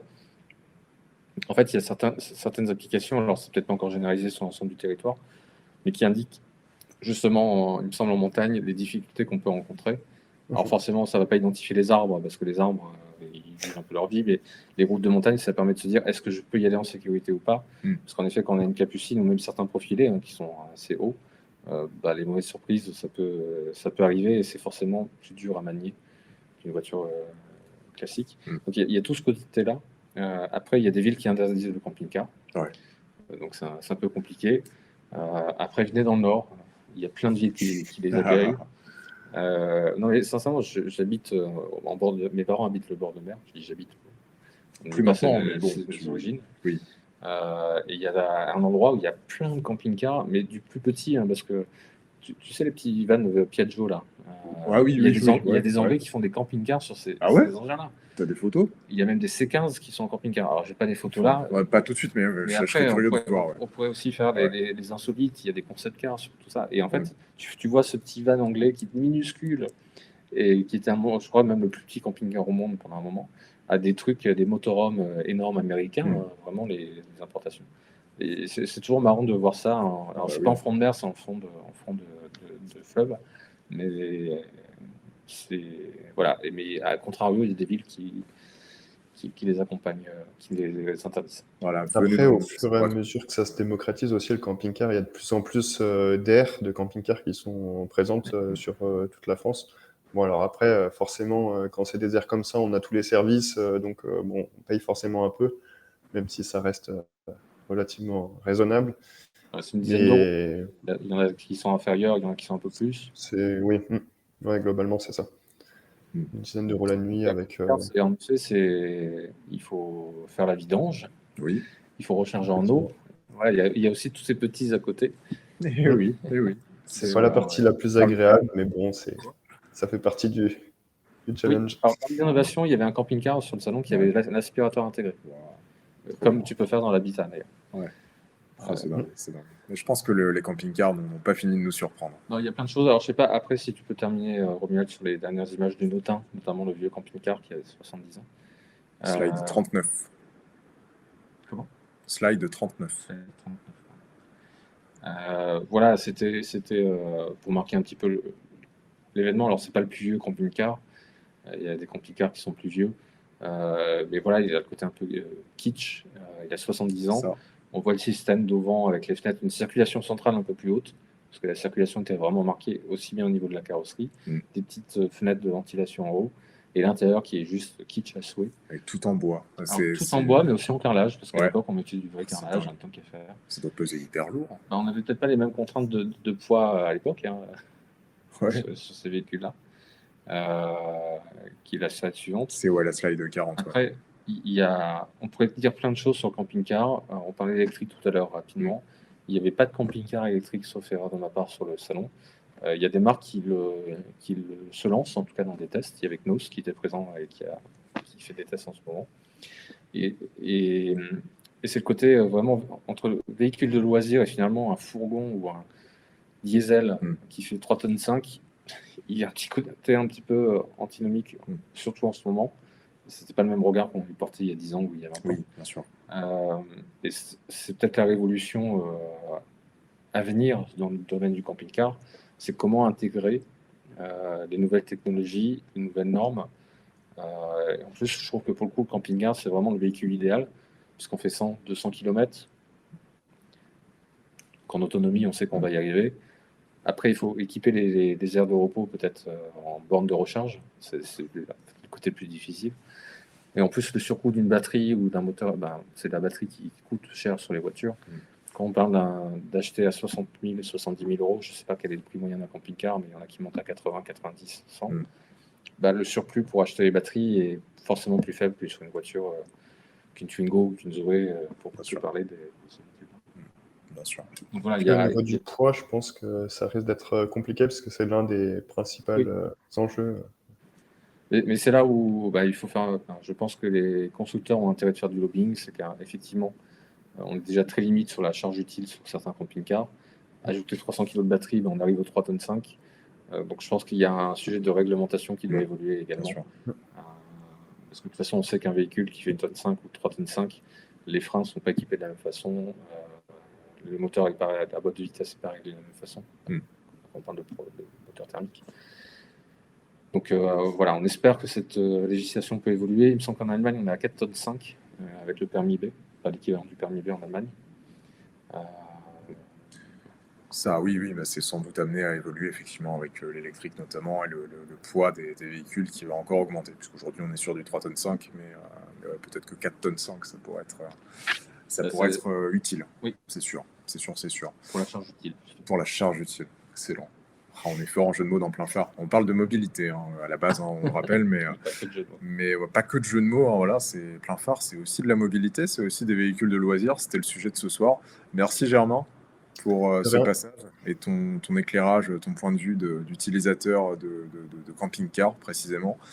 Merci à vous toutes et tous d'ailleurs également qui nous avez suivis dans le chat, qui avez pu interagir avec nous sur ce sujet-là des véhicules de loisirs, puisqu'il y a eu un salon récemment qui s'est tenu et dans lequel on est allé.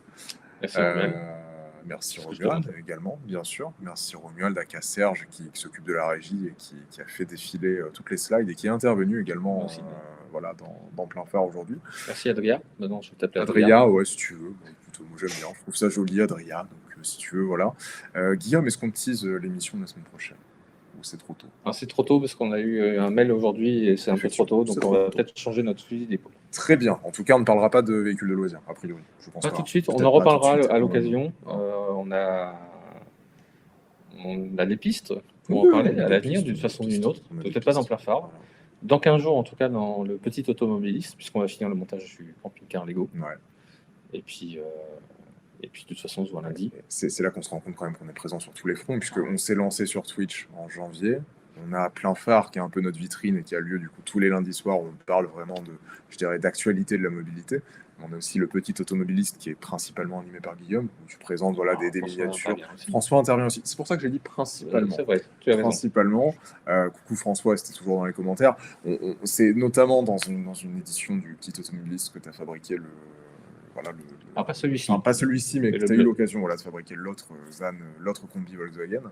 On a aussi une émission qui s'appelle Le Studio, qui est principalement animée par, là je dis bien principalement encore, par Célia, puisque je sais que tu as eu l'occasion de faire un C5 Aircross restylé. Oui. Voilà, c'est des Photoshop en direct. Célia va beaucoup plus loin dans les délires, puisque la chaîne un cotage tout terrain. Ouais, tout à fait. La Countach, tout terrain Countach, on pourra véhicule de loisirs, voilà, ouais. On y est encore. Merci pour vos commentaires encore. Merci Célia, merci Verven qui nous remercie, je vois. Merci à toutes et tous. On vous souhaite une excellente semaine, une bonne route, et puis on vous dit du coup justement à la semaine prochaine pour une nouvelle édition de Plein Phare. Et voilà, tout simplement bonne soirée. Merci encore. Salut.